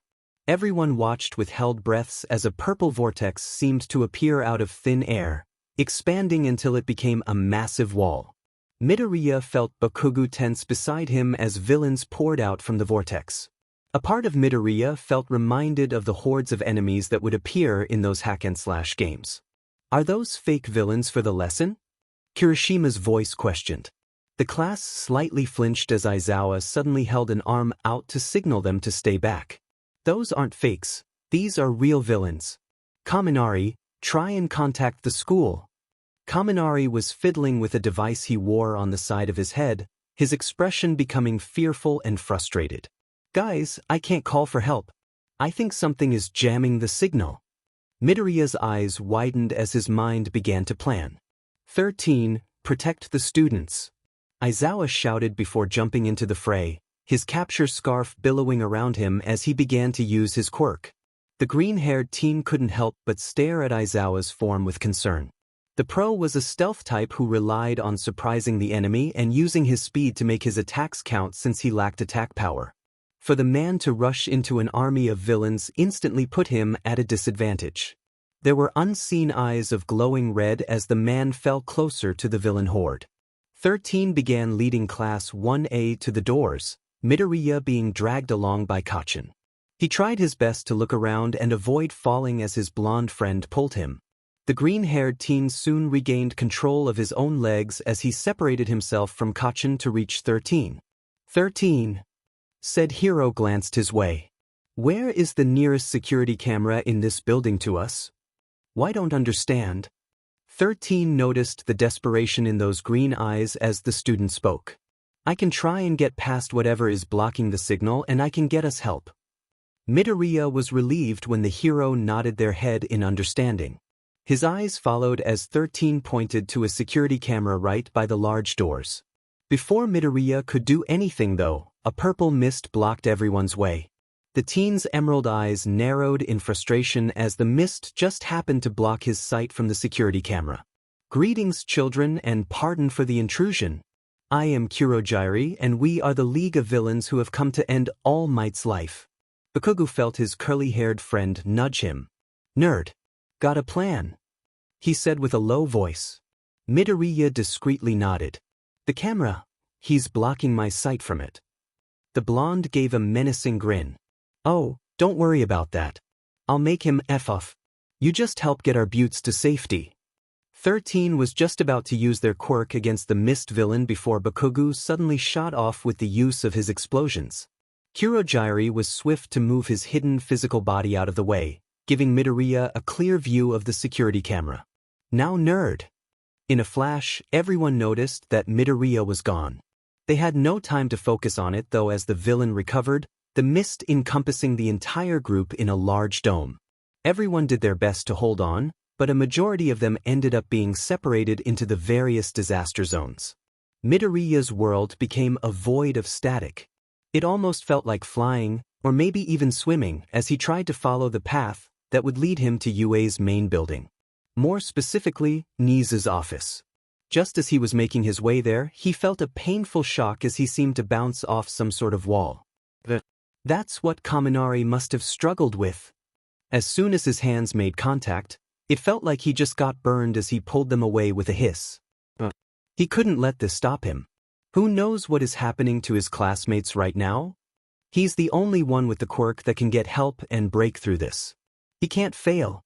Emerald eyes glinted with a strong resolve as he backed up before powering himself using the lingering excess electricity that surrounded him. He could have gained more if the power in the USJ wasn't cut off. His body glowed with an electric green charge, sparks dancing off his skin as he rammed against the barrier. It hurt, but he wouldn't let it win. He couldn't let it win. The muscles in his body strained as he kept pushing against that wall with everything he has. Eventually, he felt it creak under him, the barrier almost stretching like it was made of elastic as it did its best to keep Midoriya away.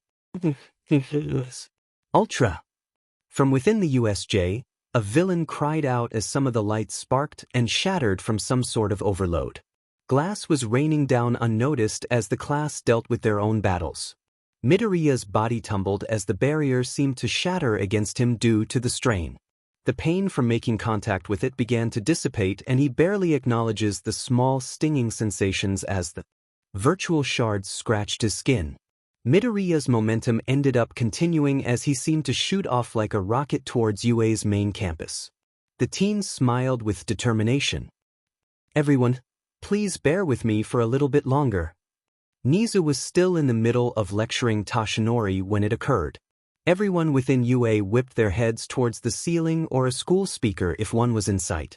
In a certain class, a well-known trio of students lit up at the sound of a familiar voice.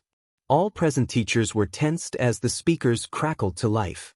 Everyone, this is Midoriya Izuku of Class 1A. An ongoing villain attack is occurring at the USJ right now. Any available heroes, please hurry. We could not make contact earlier due to something jamming our communications. It is all clear now, so please hurry. Immediately, teachers excused themselves from their classes as they began hurrying towards the USJ, their weapons, and support gear at the ready. Nizu had just hopped off his spot from the couch only to be met with his computer constantly emitting its notification sound. The principal had ushered Tashanori to go, the skeletal man nodding before buffing up into his all-might form as he rushed out of the office. Nizu rushed over to see what was occurring on his computer, only to see his screen filled with the face of Midoriya Izuku. Ah, Nizu! You're still here. Midoriya, is there any other way you could assist your class from the USJ since you seem to have access to the systems? I'll be able to monitor them. Please carry a device that I can connect to so I can send you status updates. Thank you, Midoriya-san. The pros are on their way. Stay safe. Nizu then rushed out of his office, after grabbing a radio, to join the other heroes in their hurry to reach their endangered students. He could only hope that they weren't too late by the time they get there. When Midoriya returned to the USJ, he began rapidly shifting through all the cameras. He was relieved that all his classmates seemed to be holding their own, but it was Aizawa that was the most concerning. His eyes watched his teacher move, the pro's energy slowly draining from trying to fight the horde of villains. The man's quirk was also activating for shorter PRDS of time. Midoriya tried to sense if the man had some sort of radio on him. Thankfully, the man did due to his hero work and the teen was quick to speak through it. Aizawa tried to avoid thinking of all the ways this bad situation could get worse. He could only hope that the students were okay and that his mistake of letting that missed villain escape wouldn't end up being those kids' demise. His eyes widened in shock though when he heard the crackling sound of his radio on his belt. The man just barely stumbled out of the way of an incoming punch when he froze at the sound of one of his students' voices. Sensei, 433, ranged unit. The man had been in enough hero work to know that he should listen. The man had ducked in the nick of time, a projectile almost hitting his head. You better know what the hell you're doing, problem child. That was how the rest of his fight continued, the kid covering for his blind spots and letting him catch on to what kind of attack was coming his way. It didn't help his decreasing energy, but it sure helped him gain a better awareness of what was happening around him. That's when he noticed an opening leading straight to a male with shaggy blue hair and hands worn on his body. Aizawa decided that it seemed that the person was the head of this whole mess, so it would probably be best to put a stop to the villain. He could tell that all of these villains were mainly petty thugs. Criminals like this tend to become hesitant and usually disperse if their ringleader falls. As Aizawa ran in to take the opportunity, he briefly heard his student telling him to be careful. As he charged for a hit, he wasn't too surprised that the hand-wearing villain blocked his attack.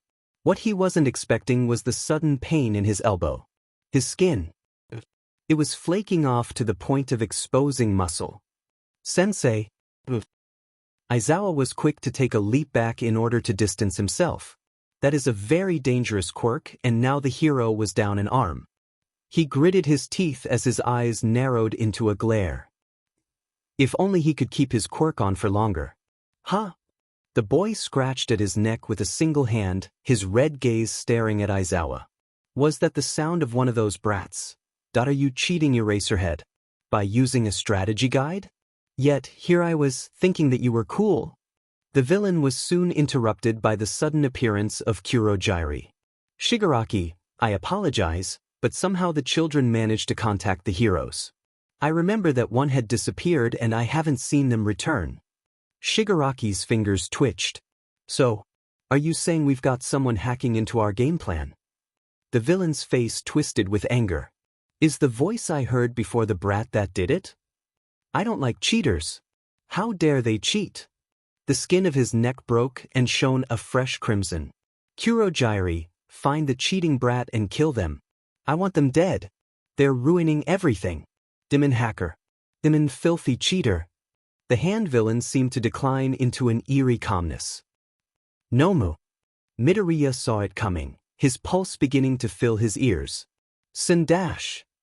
Emerald eyes widened, the glassy surface reflecting the horrifying scene before him.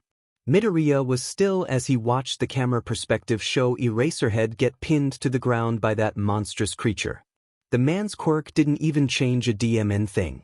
There was blood in the air and the man's signature goggles broke in half as they flew some distance away. The creature's muscular hand was holding the pro's head in a tight grip. The team noticed how the villain leader's shoulders shook as if he was laughing at Eraserhead's misfortune. The Nomu used its free hand to grab Aizawa's arm, which looked way too small and thin in that thing's grasp, as it snapped it like a twig. Midoriya had to squeeze his eyes shut for a moment at the sight. These cameras weren't picking up any audio, but his mind was making it up for him. The teen cringed as his brain unwillingly tried to mimic the sounds the boy would have heard if he could hear his teacher be beaten and broken.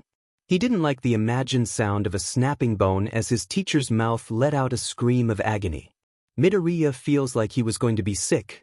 He then realized that he couldn't let this continue. He was ultimately useless now if he continued to seek safety in the USJ's system. Aizawa could die right now in an instant.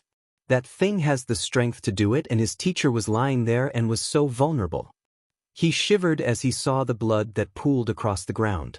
Yet it just solidified his resolve. Midoriya left Nizu a quick update about the Nomu creature before reappearing at a camera nearby the plaza. When Nizu and the pros were about a little over halfway towards the UV, his eyes widened slightly at the sight of a skeletal Tashanori who was crouched on the path and coughing up blood. The others noticed the man, knowing his identity, and rushed over to see if he was all right. Nizu climbed off Snipe's shoulder. "Tashanori-san, are you all right?" The man coughed a few times before shaking his head with despair. "My time limit, Timenet. If only I had a little bit longer to rest, I could have dash." Nizu raised a paw to quiet Tashanori as he turned to the other pros. "Please, continue to aid the students. I will stay by All Might's side until he is able to join you. There is no time to waste." The group of pro heroes nodded before rushing off. Nizu saw how the older man's sunken eyes were full of despair, guilt, and frustration. The principal sighed. "Tashanori-san, while you should have been more responsible about your limits, you can't keep blaming yourself. But Nizu, if I still had time, I could have gotten to those kids and saved them before the other pros could even arrive. What if some of them are dead by now? If only I had more time to rest before young Midoriya's call. I dash. Tashanori." When the hero looked up from the ground, he noticed the principal's gaze held a swirl of similar emotions. Tashanori felt bad for acting like he was the only one being plagued by such feelings. There is no use in wondering about what ifs. All we can do is hope those students can persevere until help arrives.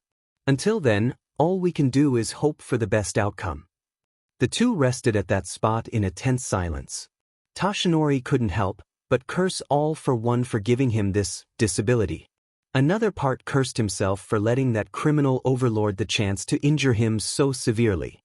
This is what happens when people decide to cheat the game Eraserhead. They get punished for it. Shigaraki hissed as he glared at the bleeding hero. Aizawa struggled to breathe, air passing through clenched teeth. Kurogyari had warped away to check on the other zones and groups. Shigaraki didn't really care though. As long as the villain didn't get taken out of the game, it was fine. He was still majorly sad at the mist villain for letting one of the NPC brats get away. But Shigaraki did enjoy a good challenge. Games weren't too fun without at least a little bit of them. All of a sudden, he felt something smack the side of his head near his eyes. His red gaze watered slightly, his hand cupping the impacted area. Fuak! Another solid pellet was shot at him, making the villain stumble. "Get away from him!" A green-haired teen stayed at a distance, one of his once-hidden weapons staying aimed at the target. The boy had grabbed one of his Wii remote batons as soon as he popped out of the security camera. The teen had pressed its buttons in a short, but secret pattern to make its parts shift to make it more normal-sized. Midoriya had then pulled a special attachment piece in which he placed the Wii remote in. It was like a real functioning Wii remote gun holder, the thing filled with non-lethal but painful ammunition. It made it suddenly look like he had a pistol that was slightly larger than the real deal. However, it didn't really matter in the end since it worked just like a real one. It just was heavily gamer-themed. When Shigaraki looked up, he saw one of those hero brats in that stupid gear. He noticed how those emerald eyes of the boy were locked onto him with a fierce intensity. The blue-haired villain did notice the boy's visible weapons and actually took a better look at the kid's outfit. The boy looked like a straight-up gamer, and was the part of the outfit underneath that hoodie supposed to look like one of the Croft's in-game outfits? They both seemed to ignore the pained grunt of protest coming from Aizawa as he heard his student's voice. "And what kind of NPC are you supposed to be, brat?" Midoriya tilted his head, voice still soft, but gaining a slight edge to it as he spoke. "You seem to think that this level is on single player." Shigaraki actually paused at the wording. He seemed to cackle a little under his breath as his expression split into a disturbing grin. He is starting to like this one. It is such a shame this boy is trying to be a hero. At least he is living up to his costume's appearance. Maybe you really aren't one of those insignificant pawns. Say, aren't you the one I heard from Eraserhead's radio? You're the one who helped him cheat. I wouldn't call that cheating. I was just directing him. What kind of player would I be if I didn't help those in my party, especially when one of its members charge into battle without our healer? For once, the hand villain couldn't exactly disagree with that argument. He didn't even fall into one of his fits. This one was very interesting indeed. It looks like you really are another player. Say, care to join my party instead? Mine is much more interesting than this little hero party. The teen let out a little grin. Sorry, but not sorry. I think I'm quite satisfied with the amount of EXP I've been gaining here. Shigaraki sighed. Oh well, that is quite a shame, little player. Nomu. Before Midoriya knew it, he had jumped back as he initiated a backflip. The Nomu's ground-shattering punch landed at the now empty space as he missed the teenager by a hair. Go a little easy on him, Nomu. I want this one alive. The green-haired teen was quick to take another leap backward as he sent a small rapid-fire towards the creature's eyes and brain. The Nomu was fast enough to dodge most of the hits, but a few were lucky to at least make an impact on its exposed brain. While there were bleeding and a small inhuman noise of pain, the damage seemed to have been undone. A healing quirk? I thought it had. No way. There's multiple? Midoriya gritted his teeth as he holstered his ranged weapon to focus on dodging. He needed time to think of a new plan. Hitting its brain seems to be viable for causing it to be distracted for a small amount of time, but Midoriya had to find a way to make real damage. He barely paid attention to Shigaraki's sinister laughter as he watched the struggle. Impressive, isn't it? Its regeneration quirk is at max skill level. You won't be able to even keep it down. Regeneration. That's what most healing quirks do to injuries. However, healing quirks, even ones as great as Recovery Girls, has a limit. As the green-haired teen rolled to the side, his feet quickly pushing his body up to run, his eyes slightly widened. Burns, fire. If a body is capable of being regenerated, that must mean it has to have living cells, right? However, incineration and severe burns can kill those cells and prevent them from healing. Midoriya thought about the electricity being stored within his body. He remembered taking whatever he could before leaving the USJ system. Would he have enough electricity to spend to cause electrical burns? Or would he burn himself out in just doing one move? There was the possibility that this thing could recover from burns. There is also the chance that electrical burns won't even work. That thing, it's regenerating at a constant rate. The instant it gets injured, it heals automatically. That means that any damage done has to be greater and consistent in order to prevent it from reversing injuries before they can reach deeper. I hate it when enemy units have a way to constantly heal when the player units are too weak. The teen was able to notice that Shigaraki was less secretive about this creature's abilities. Maybe he could get the villain to brag more? Midoriya barely dodged the thing's arm that swung towards him. Called this thing a Nomu, right? Shigaraki actually paused and looked at the short teen. Yes. Nomu was made to be the perfect and ultimate weapon against all might. That symbol of peace won't be smiling anymore once he realizes that Nomu has shock absorption. Okay, so not only is it likely given a strength quirk on par with All Might's, but it has resistance stats and consistent healing on top of it. Great. Midoriya tried to keep the conversation going, his breathing becoming labored. Those heroes either had to get here now, or he had to make a plan quickly. Don't why you think this is cheating though? It feels like dash, that punch was way too close for his liking, a DLC that those pay-to-win players get. Seems pretty unfair to me. The green-haired teen was about to, probably, do one of the stupidest things he has ever done as his eyes took the risk to glance at Shigaraki. As expected, the other teen was getting angry. Before Midoriya could back out, he raised his voice a bit to make sure the villain heard him. If you're a real player, then how about you show your actual skills and fight me one-on-one instead of relying on your pay-to-win unit? I always did look down on those who use their money to win at games and then act like they actually put effort into the game. The only time I appreciate those types of people is when they still work hard and mainly purchase the extra content out of support for the developers or to have some fun messing around. No Moose, stop. Midoriya was relieved when he could finally take a small break. The creature came to an instant halt as it seemed to become like a statue with no other orders.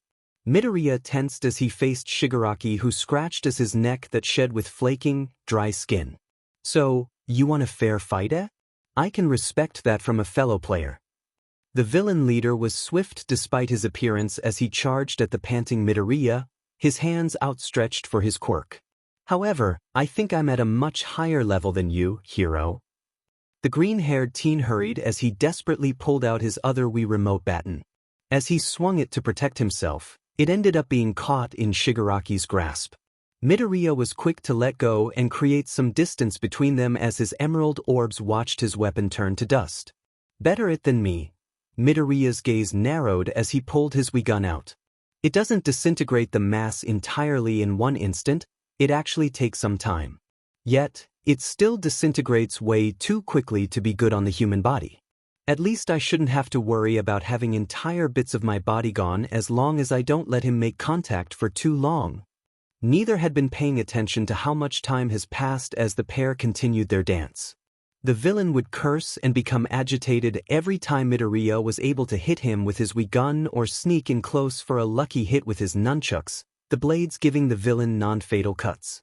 Shigaraki even found himself coughing and hacking when the kid Ifenyu whacked his throat with a Bruce Fangili jump kick of all things. Midoriya did have some close calls though, as he lost half of his Wii nunchucks and some tears in his outfit from the disintegration. Some of the quirk's effects did reach his skin, but nothing too deep. They were just small, stinging patches of exposed flesh. Suddenly, both of them heard the USJ's large doors burst open. The yellow metal doors broke apart and folded up at the sheer force. When Midoriya looked up, he took a deep breath at the sight of All Might. For once in his life, Midoriya noticed the man was far from smiling. There is no need to fear, students. The buff man dropped his yellow striped suit piece to the side as he tore the blue tie around his neck right off. For I am here. Midoriya would look back at this moment and facepalm at his stupidity. With Shigaraki's obsession and quest on defeating All Might, the teen assumed that the villain would have paused to focus on his goal. Anyone who knew Shigaraki though would be surprised to see that he wasn't distracted at all by the hero's loud arrival. By the time Midoriya's eyes looked back at his opponent, his vision saw those dry hands centimeters from his neck. Emerald orbs widened and he swore he heard some of his classmates' voices cry out his name. Good game, player, but I win. The USJ filled with Midoriya's agonized screeches. The second Bakugo heard Midoriya scream, his brain went into overdrive. The blonde was quick to propel himself forward with his explosions, glad that he was able to finish off those low-level thugs. Kirishima was barely able to keep up with his classmate as he did whatever he could to catch up. When they finally reached the plaza, they saw All Might battling against the Nomu creature. There was a hand-wearing villain who was observing the battle from a safe distance. As Bakugo's eyes swept over the battlefield, he saw two different puddles of crimson. There was a small relief when he noticed two forms slumped against the ground and out of the way of the fighting. The second he saw Viridian curls stained with red, he ran over. Aizawa-chan. The blonde grimaced at the state of his friend once he got close enough. Midoriya was, thankfully, breathing even though it was lightly. There was exposed muscle from decay to the right side of the base of his neck at around the same height as the boy's trachea. The majority of the injury was mostly moving to the boy's shoulder area and only crept a little up the actual throat. However, Bakugo noticed how there seemed to be a line that appeared thumb-like that stretched towards where the teen's trachea was actually located. None of the injuries seemed to be too deep, and Bakugo feared what would have happened if the damage actually created a gaping hole in his friend's throat. He shivered at the grotesque imagery. Then, there was a second area a little under Midoriya's collarbone that was the size of a palm. The blonde took a quick glance at the blue-haired villain who kept watching All Might's fight with disturbing glee. He had a gut feeling that the hand villain was the one with such a dangerous quirk. Bakugo could tell these would scar even if they were mostly covered up by the blood, but he found a small bit of gladness that they wouldn't look too much like handprints if his friend recovered from this. Not if he recovers. It is when he recovers. Kirishima noticed how Bakugo had Midoriya covered, so he was quick to check on Aizawa. He winced at the injuries the man had, especially on his elbow. He couldn't think of what else he could do except carrying their teacher to someone who has better medical knowledge like the paramedics. At the moment, they couldn't do much. The redhead quickly went over to Bakugo to see how Midoriya was. Midoriya looked horrible. Kirishima had to avert his eyes as he took a few deep breaths. That was even worse than their teacher's injuries. However, he couldn't let this keep him from helping his friends, whether they thought of him as a friend or not. Bakugo, is there any way I can dash? That's when Kirishima noticed something strange. Due to the injury on Midoriya's collarbone area, the disintegration had worn away part of the short teen's clothes, revealing the slight hint of cleavage and what looked like a sports bra, or some sort of crop top. The redhead looked between Midoriya's unconscious form and Bakugo a few times with visible confusion. Kirishima will admit he isn't one of the brightest, but he wasn't stupid enough to not tell what a girl looks like. When he thought about it though, Midoriya's voice did have a high and slightly feminine tone. The green-haired teen spoke so quietly and softly though, that it could definitely be an easy mistake, especially when he was a young freshman male. The teen's sides also did look a bit curvy when his uniform stretched in certain ways. When Kirishima really started thinking, there were quite a number of signs he never put any thought into. Bakugo glanced at the redhead at the sudden silence. Kirishima looked at the blonde nervously as he spoke. I thought, this Midoriya dash. Not. So, how about you help me save these morons' lives and shut the F up until I can explain later? It wasn't a suggestion. It was a command. Kirishima nodded in agreement. Bakugo's gaze still held that burning inferno that Kirishima remembered seeing when they fought those villains together, but this felt more controlled. It was controlled to the point of being calm despite it still feeling like a volcano was ready to erupt. It was certainly a strange and contradicting mix of emotions. The redhead wasn't quite sure if he could even describe it right. The ability to see the blonde wielding that animalistic anger, but stay there with an eerie calmness was something Kirishima never thought he'd see from his classmate. Oi, shitty hair, use that stupid but cape skirt sheet or whatever you call it. Kirishima looked down at his costume. He seized the large red fabric that was meant to help pay homage to Crimson Riot. At the same time, it was actually perfect for creating some form of makeshift wrapping for wounds. He never actually thought about that. Ah, I see what you mean. Got it. Who knew that the blonde could be so resourceful? The teen was quick to remove it from his waistline, using his quirk to help cut the fabric into certain pieces and sizes as Bakugo focused on instructing him and wrapping the injured. A part of Kirishima wondered how the blonde learned how to do this.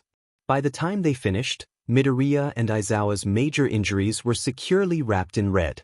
The pair felt slightly uncomfortable as the fabric began to soak with blood. Will they be all right? The two swiftly turned with their quirks at the ready, only to see Todoroki standing there. The two-toned teen had narrowed eyes as he seemed to assess the injuries from where he stood. Bakugo huffed out a sigh. They will be once we get them some help. Both of them have some nasty but wounds that are bleeding too much for my liking. Kirishima and Todoroki watched as the blonde carefully lifted Midoriya in his arms in bridal style.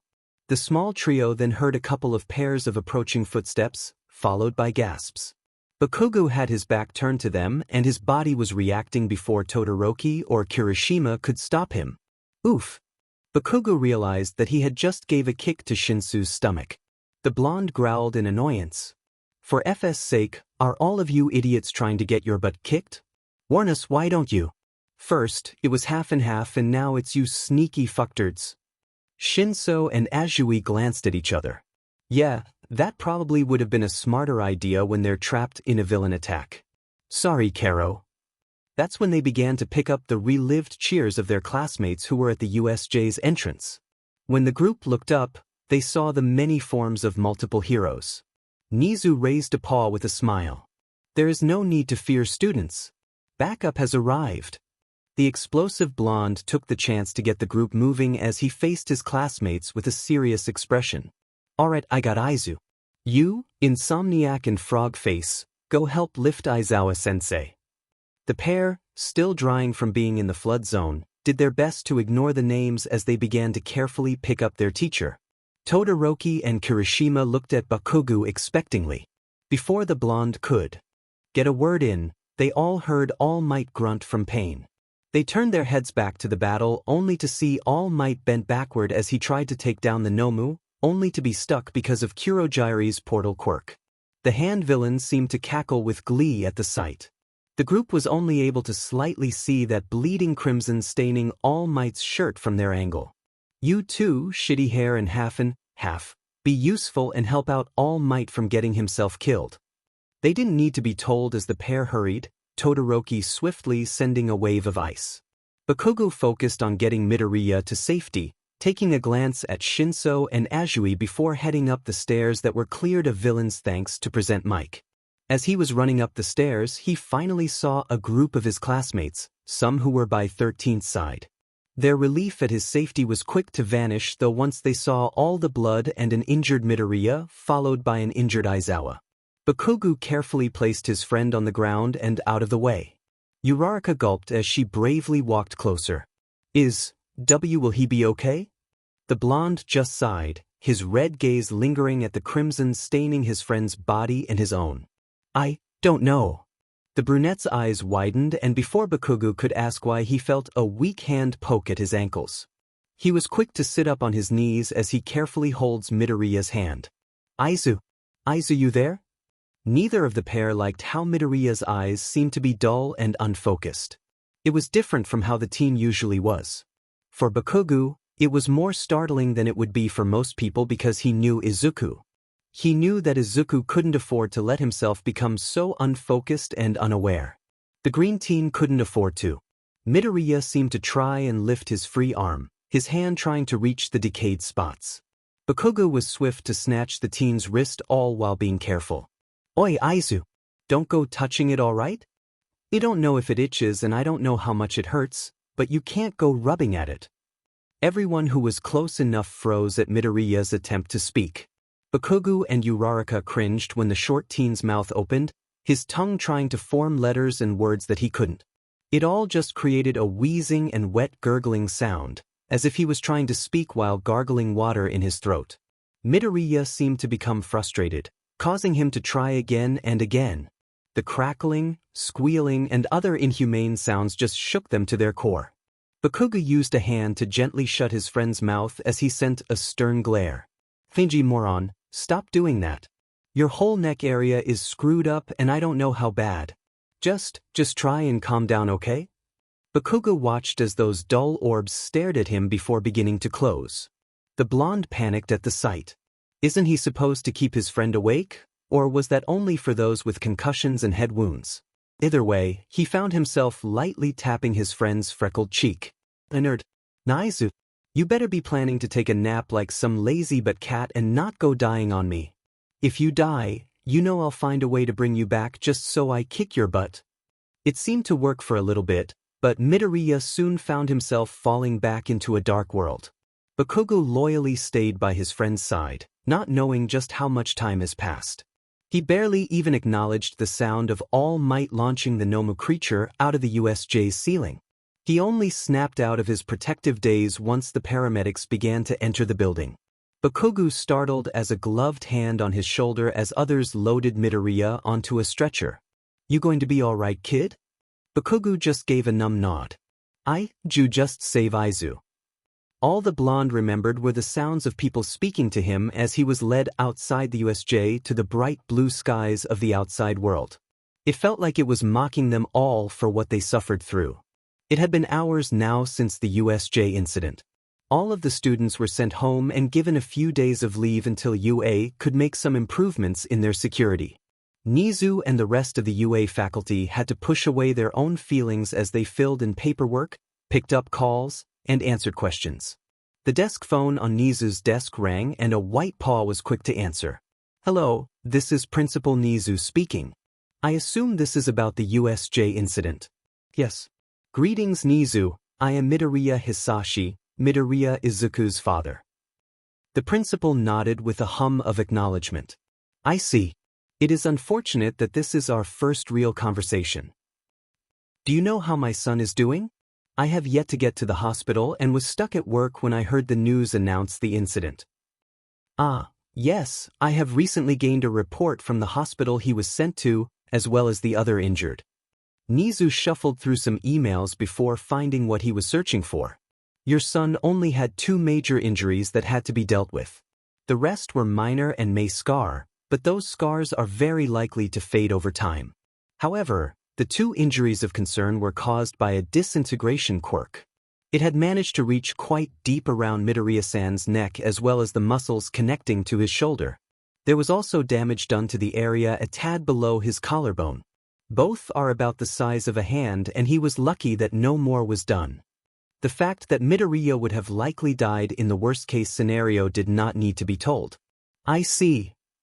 Midoriya Izuku will be monitored carefully until they deem him well enough to be discharged and sent home. He is to not strain himself and stay bedridden. They do plan to send him home with medication and prescription creams for later on to help with pain, stiffness, and scarring.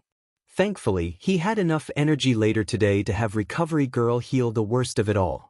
That should help with speeding up his initial recovery time. Rest assured, he appears to be out of the danger zone, though he is expected to have trouble speaking. It is unknown if any permanent damage was done that will affect breathing or speaking in the long run. Once he gains more energy, Recovery Girl does plan to try and speed the healing process more. Thank you for your time, Nizu. Farewell, Midoriya-san. We wish the best for your son's well-being. The call ended. As soon as Nizu placed the phone back, his expression became a slight frown. He turned to his computer to do some research. He needed to double-check something.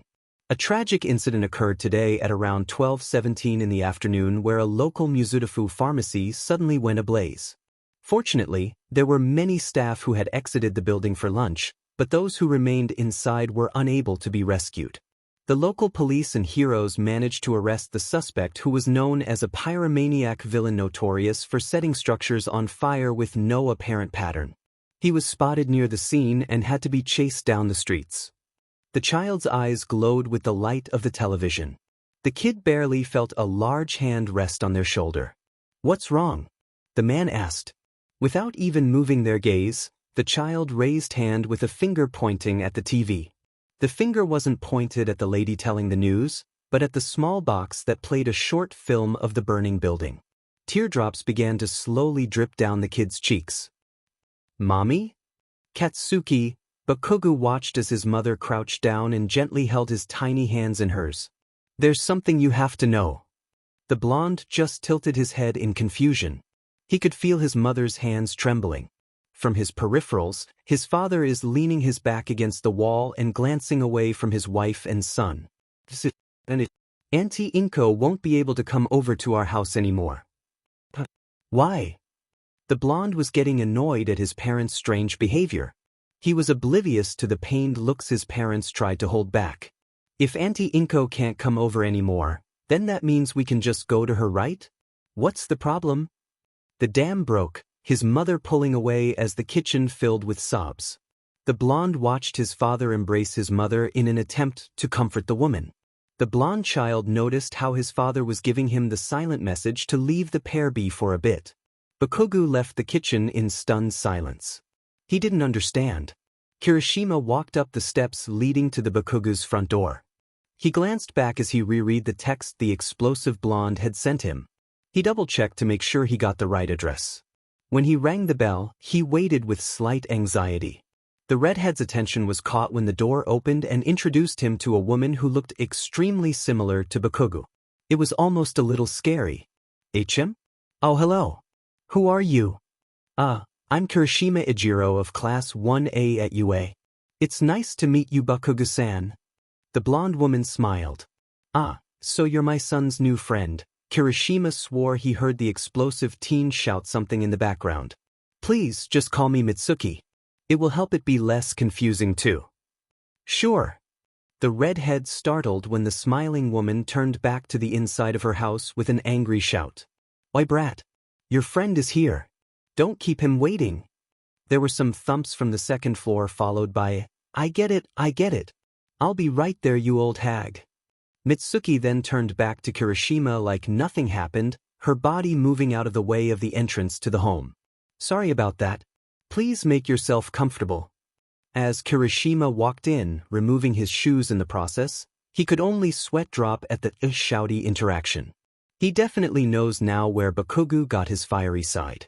It was when he had taken a few sips of tea and shared some small talk with Mitsuki did Bakugo finally make his way down. The blonde teen just waved a hand as a gesture to follow. There you are, shitty hair.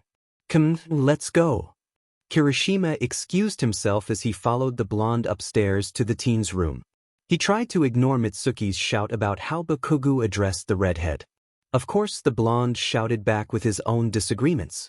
When they finally got to his room, Kirishima was a little surprised at the fact that the blonde seemed to have some gaming-related stuff. I guess it wasn't too surprising since the teen seemed to be close to Midoriya. Bakugo just plopped down to sit at the edge of his bed, his arms crossed as he stared at Kirishima. Alright, I invited you here cause there's some shit that needs to be said. First of all, whatever I tell you here stays a secret or I'll murder you. Kirishima is pretty sure that the blonde wouldn't actually do that, but it was enough to get the point across. Of course. That'd be unmanly of me if I spilled secrets and stuff. There was a short silence between them until Bakugo finally spoke. What are your thoughts on Aizu? Like, in general or dash? Bakugo huffed. Just, for FS sake, spill your demon mind about Aiza being a girl. I don't care if you word it in some shitty, a-hole way because at least that means you're genuinely telling me what you think. The redhead thought about it for a bit. He didn't want to accidentally say something wrong because, in all honesty, he really didn't mind about Midoriya being a girl. I think it doesn't really matter if Midoriya is a dude or not. Or she is still that totally epic classmate we all met on the first day. She's still the same person who selflessly ran in to save those people from the 0-pointer too. I'm not sure what exactly you want to hear, but I don't think that Midoriya's gender matters. She's still the same person, right? All it means is that she's just physically different, 'cause girls, Kirishima blushed a little at the end, giving an award cough. Yeah, he'd rather not think of Midoriya like that. That ain't a very manly thing to do. The redhead watched with nervousness as Bakugo nodded and seemed to think over the shared opinions. Good. I'm glad you aren't an a-hole about it. Kirishima sighed with relief. Okay, so he at least passed whatever kind of test that was. Shitty Kirishima, that definitely alerted the redhead on how serious this was. Make sure to keep this secret and don't slip up when you're supposed to go calling her by male pronouns. The reasons are personal and if she wants to share them with you, then that's her choice. I expect you to be a friend she needs and help her out if she needs it. That also includes keeping her gender secret from those who don't know. With Redhead's eyes glinted with determination as he bumped a fist against his chest. I swear I'll do my best to help him. The teen then had to instinctively catch a controller that flew at his head. He looked down at the old device with confusion. It was different from the usual round buttons that were placed in a diamond formation with the A, B, X, and Y controls. There was cube-like print at the top with faded word spelling GameCube. When he looked back at Bakugo, the blonde had his own controller and was starting up the purple box console installed in his room's TV. The blonde's red gaze shifted to him. Ever played a friendship-ruining racing game? Wait, what? Welcome to a game with racing carts and boxes that give you the ability to F over your pals with stupid but items. Mitsuki brought her child out to the mall that day. She was giving the blonde child the ability to choose a gift for Aiza's 6th birthday. The woman patiently watched her child in the hero merchandise store as he seemed to evaluate what item was worthy of being Aiza's gift. Bakugo was struggling with what kind of present would make Aiza super happy. Out of his peripherals, he noticed the video game store that was open across from the one his mom and he was in. As he stared at the game store from the hero store's window, he vaguely remembered a conversation he overheard. Now, the blonde usually wasn't one to pay attention to others he deemed unworthy of his time, but the group of boys during recess were being stupidly loud that day. They were talking about the latest hit video game or something stupid like that. Bakugo didn't really care at the time. However, Aizu hasn't smiled in a very long time. At this point, the blonde was desperate to get something to light up his friend's life. Yet, maybe something brought up by those annoying extras would actually do the trick. Bakugo and Mitsuki left the mall with a cheap handheld device. Bakugo kind of wished they had more funds and a couple of games. When Bakugo gifted it to his friend, Aizu was certainly confused at the strange device. They worked together to figure out how it worked, and soon the blonde found himself leaning over Aiza's shoulder as his friend played. Bakugo's gaze shifted to view Aiza's expression. He was pleased by the tiny lift of the girl's lips. It wasn't much, but he considered it a win. The door to the apartment slammed open as Hisashi shoved Midoriya in. He ignored the pained grunt from the teen as he shut the door. "I can't if I believe this sheet." Midoriya was just about to lift his head when the man kicked the boy in the face. The teen tried to ignore the pain that came from his neck as it stretched from his head being forced to the side. Hisashi breathed in a strained breath. "You just love causing problems for everyone, don't you? Don't you?" Midoriya hacked when he breathed in Hisashi's smoke. The man's quirk tended to have more smoke emit when the man was angry or stressed. The short teen tensed and squirmed as Hisashi's large hand dragged the injured teen by the neck. Midoriya choked when his father lifted him up for a moment, only to be thrown into the barren room. "Please stay in there and don't even think of coming out." Midoriya watched as Hisashi carelessly tossed the teen's prescriptions onto the floor of his room. The green-haired teen had to quickly close his eyes as a pill bottle flew towards him. It hurt as it bounced off his closed eyelid, but it could have been worse. Hisashi slammed the door and locked it from the outside. Midoriya could still hear his angry shouts and the shattering of glass. "Now I've got to deal with a FING damaged product, 'cause of those nastiest scars." As if that boy wasn't horrendous to look at every day already. "Now I gotta call the DMN hospital with the FING trans excuse so they don't try and F me over about the brat's gender. That's the last IFA issue I want to deal with." Midoriya crawled his way to the mess he called a bed, doing what he could to rest. "Hisashi dear? Can I talk to you for a moment?" The man looked up from his paperwork to see his lovely wife. He gave a small smile to help with her obvious anxiety. "Is something wrong, dear? Why so nervous? You're gonna make me nervous at this rate." Inko played with some strands of her viridian locks. "I know that you have your own opinions about certain things, but I'm really happy about this. I'm just not sure how you'll feel even though we've been married for a good while." Hisashi's brows furrowed in concern, his pen being put to rest on the table. "Inko, I am Arjun-T Hisashi." The man blinked in confusion. He could see why his dear Inko would be concerned. Very early into their marriage, he made sure to voice his opinion on not desiring children.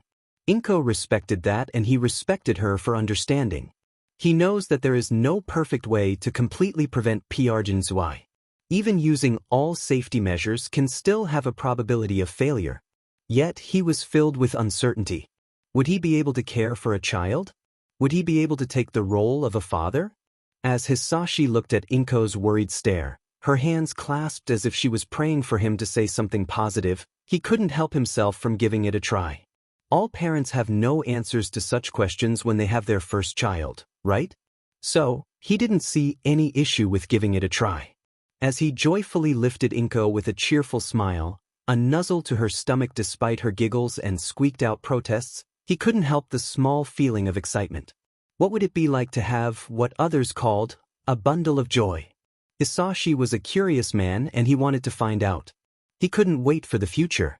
Tashanori stared at the file in his grasp. The skeletal man was in deep thought. He had found himself in deep thought a lot more often nowadays with his time limit and need for a successor. There was always Togata Mirio, who was recommended by his distant friend, Mirai.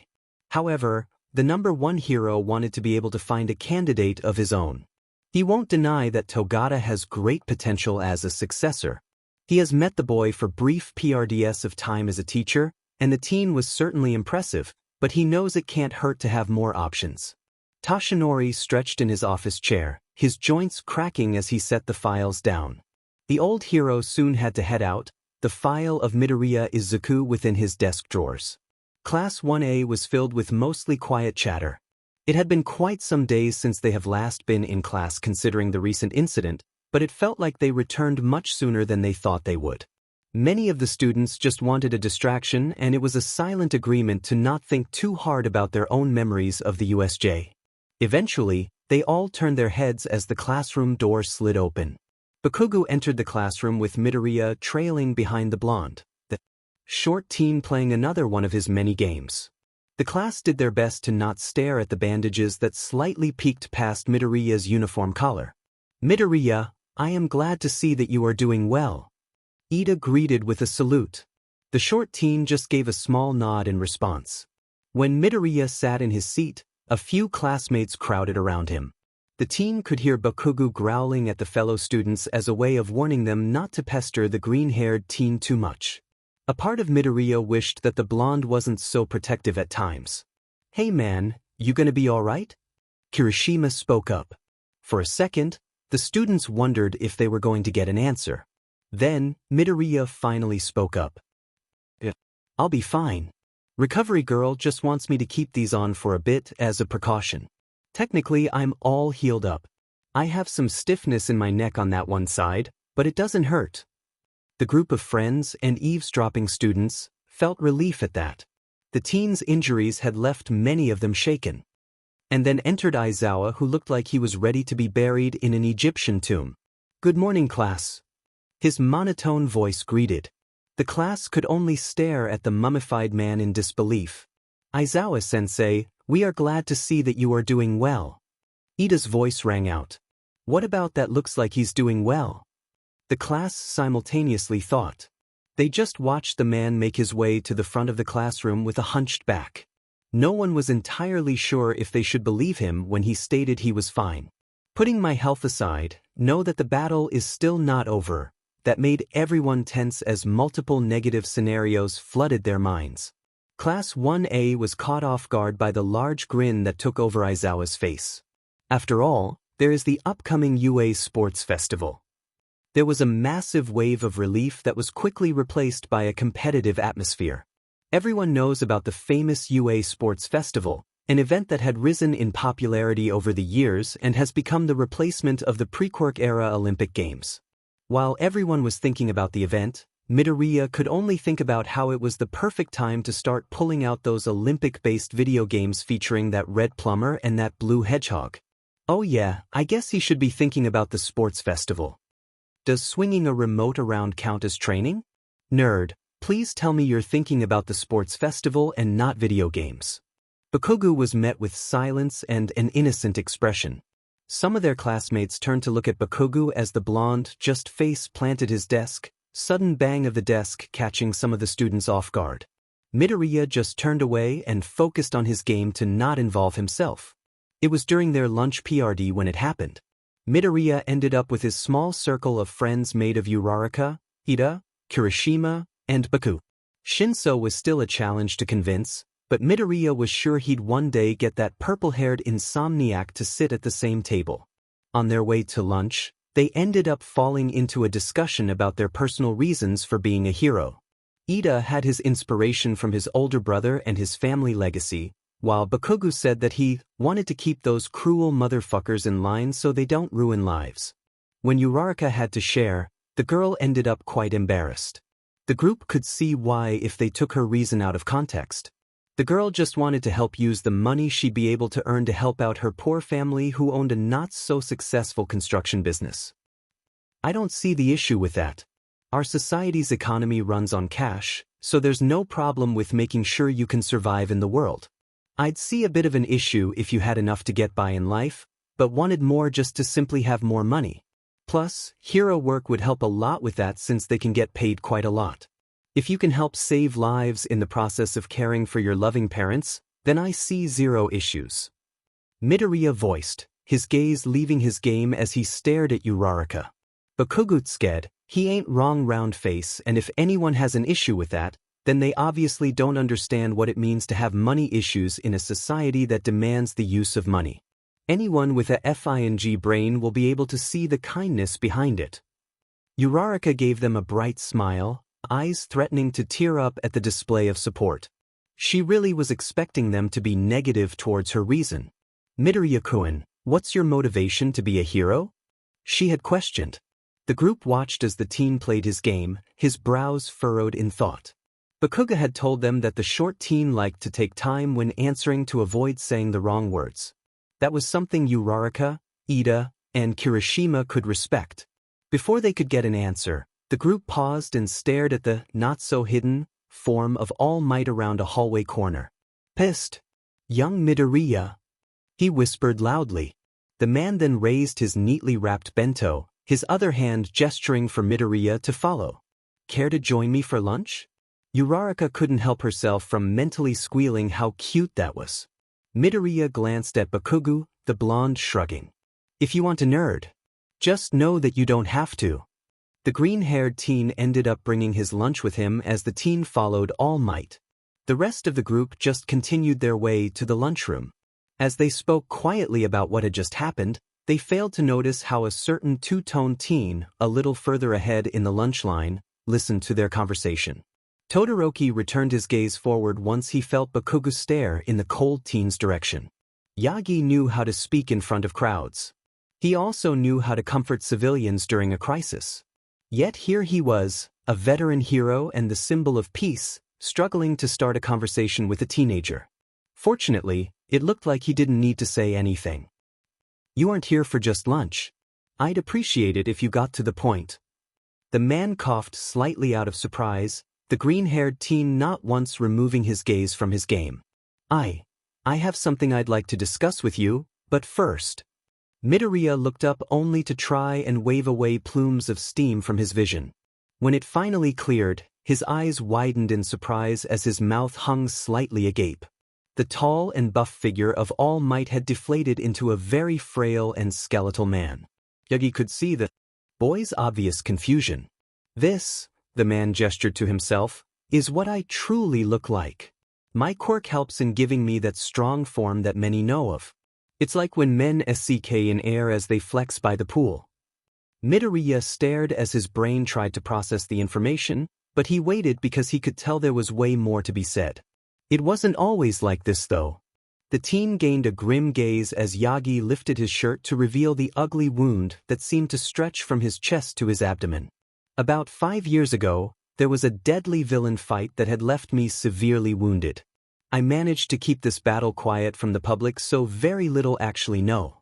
Despite the many surgeries I had gone through, I lost some of my organs and continued to go through the decline of my health. This also had caused me to gain a time limit on my hero form as All Might. Due to the power I had to use at the USJ, I have less than my initial 3 hours prior to the incident.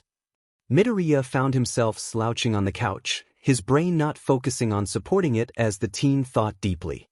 This was really starting to sound like some sort of adventure game plot or some kind of anime plot right now. Now that you know of my true form, I can tell you about what I really wish to discuss. Yagi watched the teen give a small nod as a sign to continue. The man wondered how the boy would take this by the end. Despite my fame, no one truly knows what exactly my quirk is.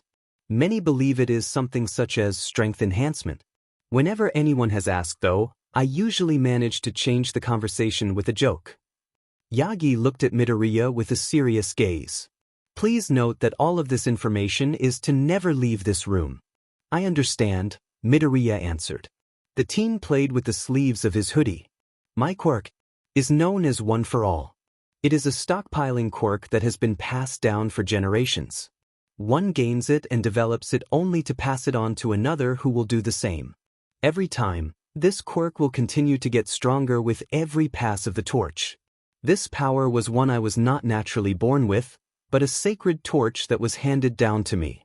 Midoriya was absolutely sure this was some sort of game or anime plot now. The symbol of peace having a secret identity, past, and now a secret power that can be given away? It is all a setup for some protagonist to go walking into. The teen wouldn't be surprised if there was some legendary arch-nemesis attached to this whole ordeal too. A quirk that stockpiles power and can be transferred to another person? That's... Midoriya wasn't sure what to say in response, but he had a feeling that he knew where this was heading. Yagi watched those emerald eyes stare into his very being. Oh my... Are you telling me you brought me here to become the next in line for your quirk? The short teen watched as the man clasped his hands and gave a firm nod. Yes, young Midoriya. I believe you have the qualities to make a great hero, and I would be happy to have you as my successor. Should you accept, you may even find yourself taking up my position as the symbol of peace one day. Midoriya knew he already had quite a strong quirk. Maybe not as strong as All Might's, especially after that information dump, but it was still a powerful set of abilities. Yet here he was, being given the chance to practically become an unstoppable force and the future's next symbol and #1 hero. The teen swallowed as his body tensed. How long do I have to decide? Considering the training and toll of learning a completely new ability and strength, I recommend making a decision soon. How about, for now, we'll plan to meet once the UA Sports Festival is over. You can give me your answer then. I see. Midoriya's gaze switched from All Might to the room's wall clock as the bell rang from outside the doors. Yagi gently rested a hand on the teen's shoulder. Listen, I know this is very difficult to take in. There is no issue with saying no if you really don't want this power. It is solely up to you. Midoriya returned to class that day with a lot more on his mind than he would have liked. It was the end of the day when his teacher approached him in the halls. Midoriya, may I have a word? Aizawa's voice spoke up. The teen already had a lot to think about due to All Might, but now he already has another teacher wanting to speak with him. He hoped that it wouldn't be anything major. Yes, sensei? How are your injuries? Midoriya blinked out of surprise at the sudden question. Was that concern he heard too? They've been doing well. Just some stiffness, but no real pain. Aizawa nodded. That is good to hear. However, know that just because you're healed doesn't mean you should slack off when it comes to your health. If you ever have any issues, please go to Recovery Girl. She'll probably not be pleased, but she knows what she's doing. That is all. Have a good evening, Midoriya. With that, the teen watched the man walked away down the hall. Was it just him, or did Aizawa go into parent mode? Midoriya decided not to think about it too much, and he continued his way to leave school. When Bakugo texted him about Kirishima knowing, Midoriya had definitely felt a bit nervous as the teen was welcomed into the Bakugo's home. He ended up finding the blonde and redhead waiting for him, the two checking out some of his games while they waited. So, Kirishima knows. Midoriya said as she turned to face Bakugo. Yeah. Shitty hair found out during the USJ. No one else saw though. Kirishima looked between the two with slight anxiety. This was a bit awkward. Hey, listen, I don't know the full reason behind it and stuff, but know that it doesn't really matter to me that you're a girl. You're still that totally epic friend I met since the entrance exams. The redhead watched as Midoriya gave a small smile in return. I'm glad that you understand. Bakugo and Kirishima watched as Midoriya pulled out the Wii console while tossing two controllers at the pair. Bakugo caught it with ease but snorted at the terrified face of Kirishima. Okay, so maybe Midoriya's weapons had caused some mental trauma. The redhead still caught the remote due to his reflexes, but still seemed to be slightly shaken at seeing it flying towards his face. The sports festival is coming up, so I thought this would be a good game to play. Midoriya inserted a disc that said something about London and Olympics. Bakugo turned to face Kirishima with a serious expression. Shitty hair, whatever you do, please for FS sake put the strap on your wrist. Kirishima liked to say he had a good grip on things and dismissed the warning. After all, what could go wrong? Midoriya and Bakugo ended up getting some ice packs and first aid half an hour later while Kirishima groaned in pain on the floor, a nasty bruise forming. Midoriya and Bakugo managed to create a makeshift ping-pong setup as they waited. It was the day of the UA Sports Festival and everyone in the class was in their gym uniforms buzzing with excitement or anxiety. Ida had given up on trying to stop the ping-pong match when Bakugo had to tell Ida off about how it was helping with stress. Midoriya was a bit more diplomatic than his friend as he tried to explain it in a way that would make Ida satisfied. All in all, everyone looked at the green and blonde pair and thought of how they'd make a good bad cop and good cop dynamic. Midoriya was thankful for his friend turning the waiting room table, pulling out a bouncy stress ball he sometimes carries around, and turning it into a game. Bakugo could tell his short friend was nervous about the loud and massive crowd that was waiting for them. The green-haired teen would have brought one of his games, but they'd be heading out soon and he didn't want any of his devices to be damaged or lost in the inevitable chaos. All he had was his phone which he could use to play some games in between the one-on-one matches, but right now, it wasn't exactly going to help with his hidden anxiety. Playing this sham of a version of ping-pong was enough to at least have his body doing something instead of sitting around. Midoriya. The teen caught the ball bouncing his way before turning to face Todoroki. Todoroki? Many of the students glanced at the confrontation. Looking at things objectively, I think I'm stronger than you. Midoriya could only tilt his head in confusion. Todoroki declaring war on him? However, All Might has his eye on you, doesn't he? Bakugo narrowed his gaze at Todoroki from where he stood. All Might only ever interacted with his friend once, and that was for lunch. He remembered seeing icy hot eavesdropping on the group's conversation that day. The blonde didn't think the guy would make the assumption that All Might has been some sort of secret supporter since the beginning of the school year. Other than that one time, Bakugo has never seen an ounce of favoritism for anyone in their class. Why did it even matter that All Might had his eye out for a promising future hero? After all, he and Aizawa were going to be the greatest there is. Regardless, I am going to beat you. Kirishima awkwardly tried to ease the tension. Hey man, don't you think that's a bit dash? All right. Everyone could imagine themselves doing an anime fall at the innocent and simple response. Midoriya just stared back at Todoroki's apathetic gaze. The cold teen almost wavered at the hidden intensity behind those emerald orbs. It was like staring at a transparent gate. He could see the short teen's determination and strong will, but it was being controlled and restrained behind kind eyes. Todoroki, I'm not exactly sure what is going through your mind by sending me a challenge request. However, I do acknowledge how capable you are. You hold a lot of strength that I have not seen, and perhaps you really are stronger than me in a lot of different ways. We are all training to become the very best heroes we can be, so I know I cannot let myself fall behind.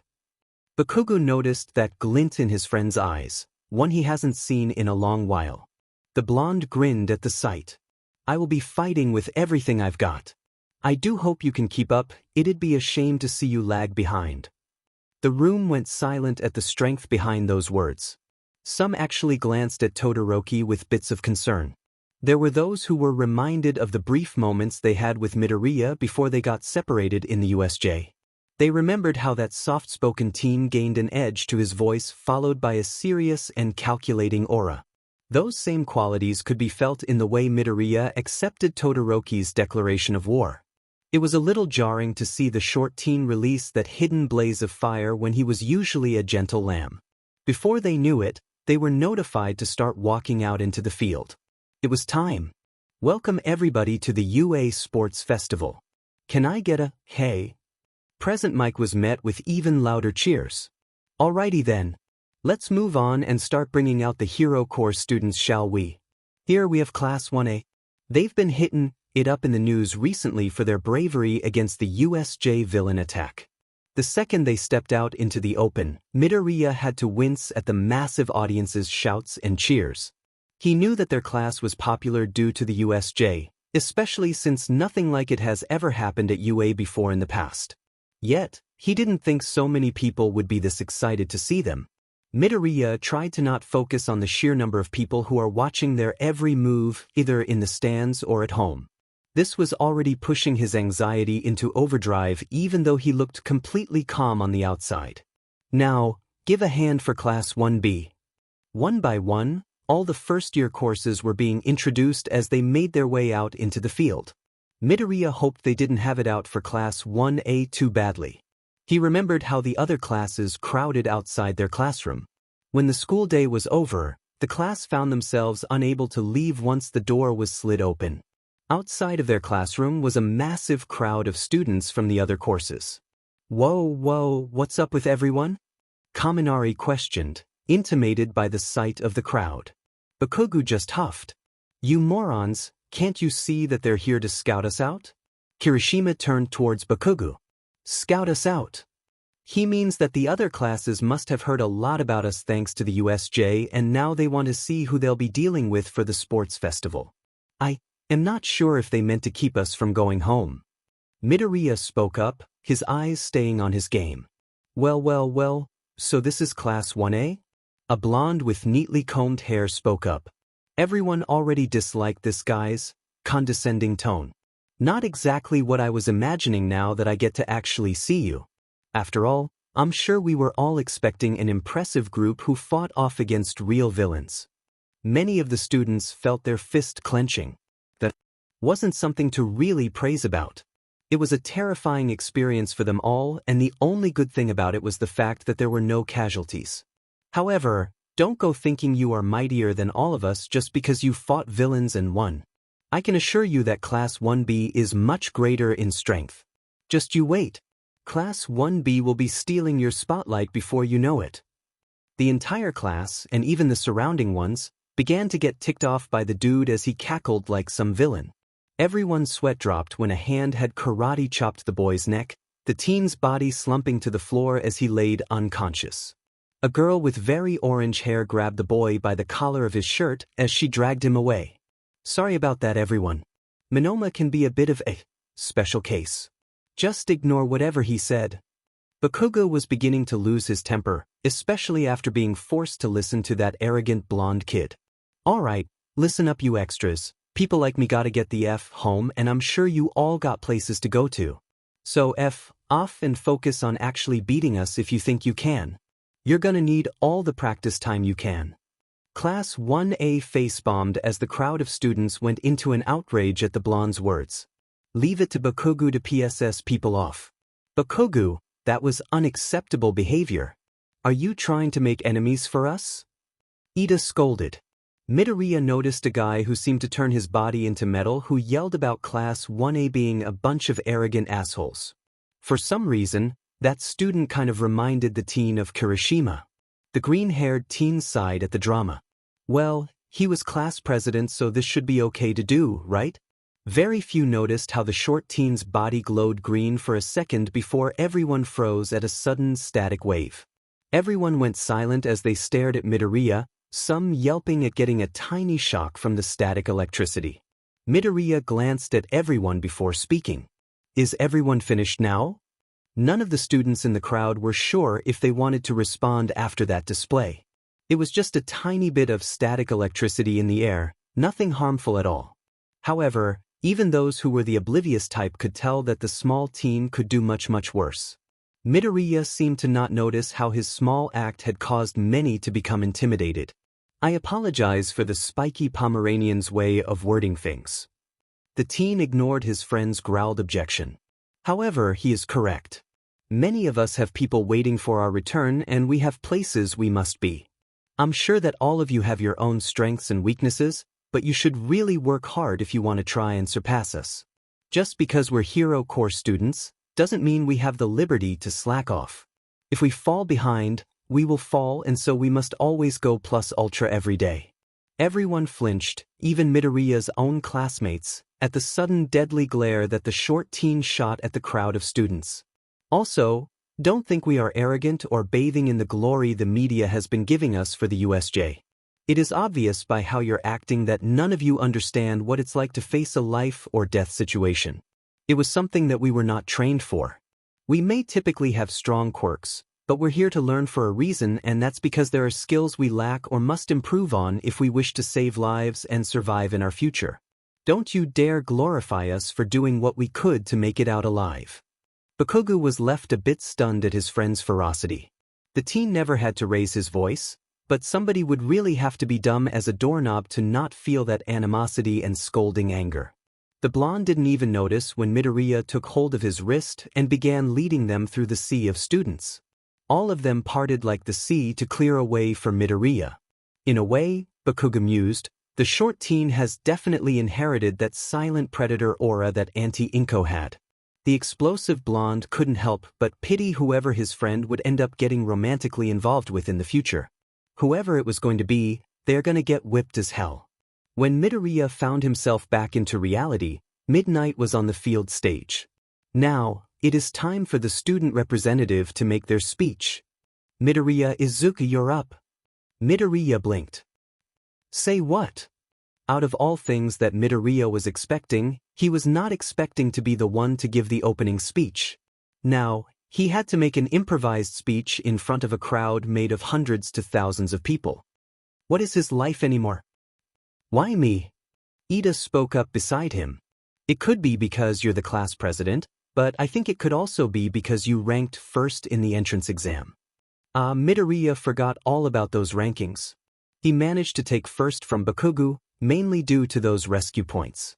The blonde ended up in second. Either way, he was definitely not ready for this. Nobody except Bakugo could tell how nervous the teen was as he made his way to the microphone. Everyone was wondering if the teen would ever speak until Midoriya took a deep breath, his voice ringing around the entire stadium. "I don't think I'm very good with words, but I'll try my best. I guess." You could literally feel everyone's sweat drop at the blunt honesty. "Listen, I know that everyone here mainly has their eyes on Class 1A. Midoriya noticed how the other courses seemed to grumble, because of the USJ incident. However, please note that there are plenty of others here who have their own potential. The media makes it sound like we should be glorified, but I can assure you that I find it wrong to glorify the fact that untrained children did what they had to in order to survive. That should be something to be relieved about. It should never be an experience that is used as some sort of trophy. We were fortunate that there were no causalities, so please do not use our own traumatic experiences to overshadow the potential that lies around us. Everyone at UA, even outside of the hero course, are doing their best and are working just as hard for their own goals.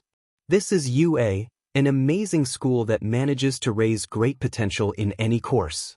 It is because of that we will all do our very best today.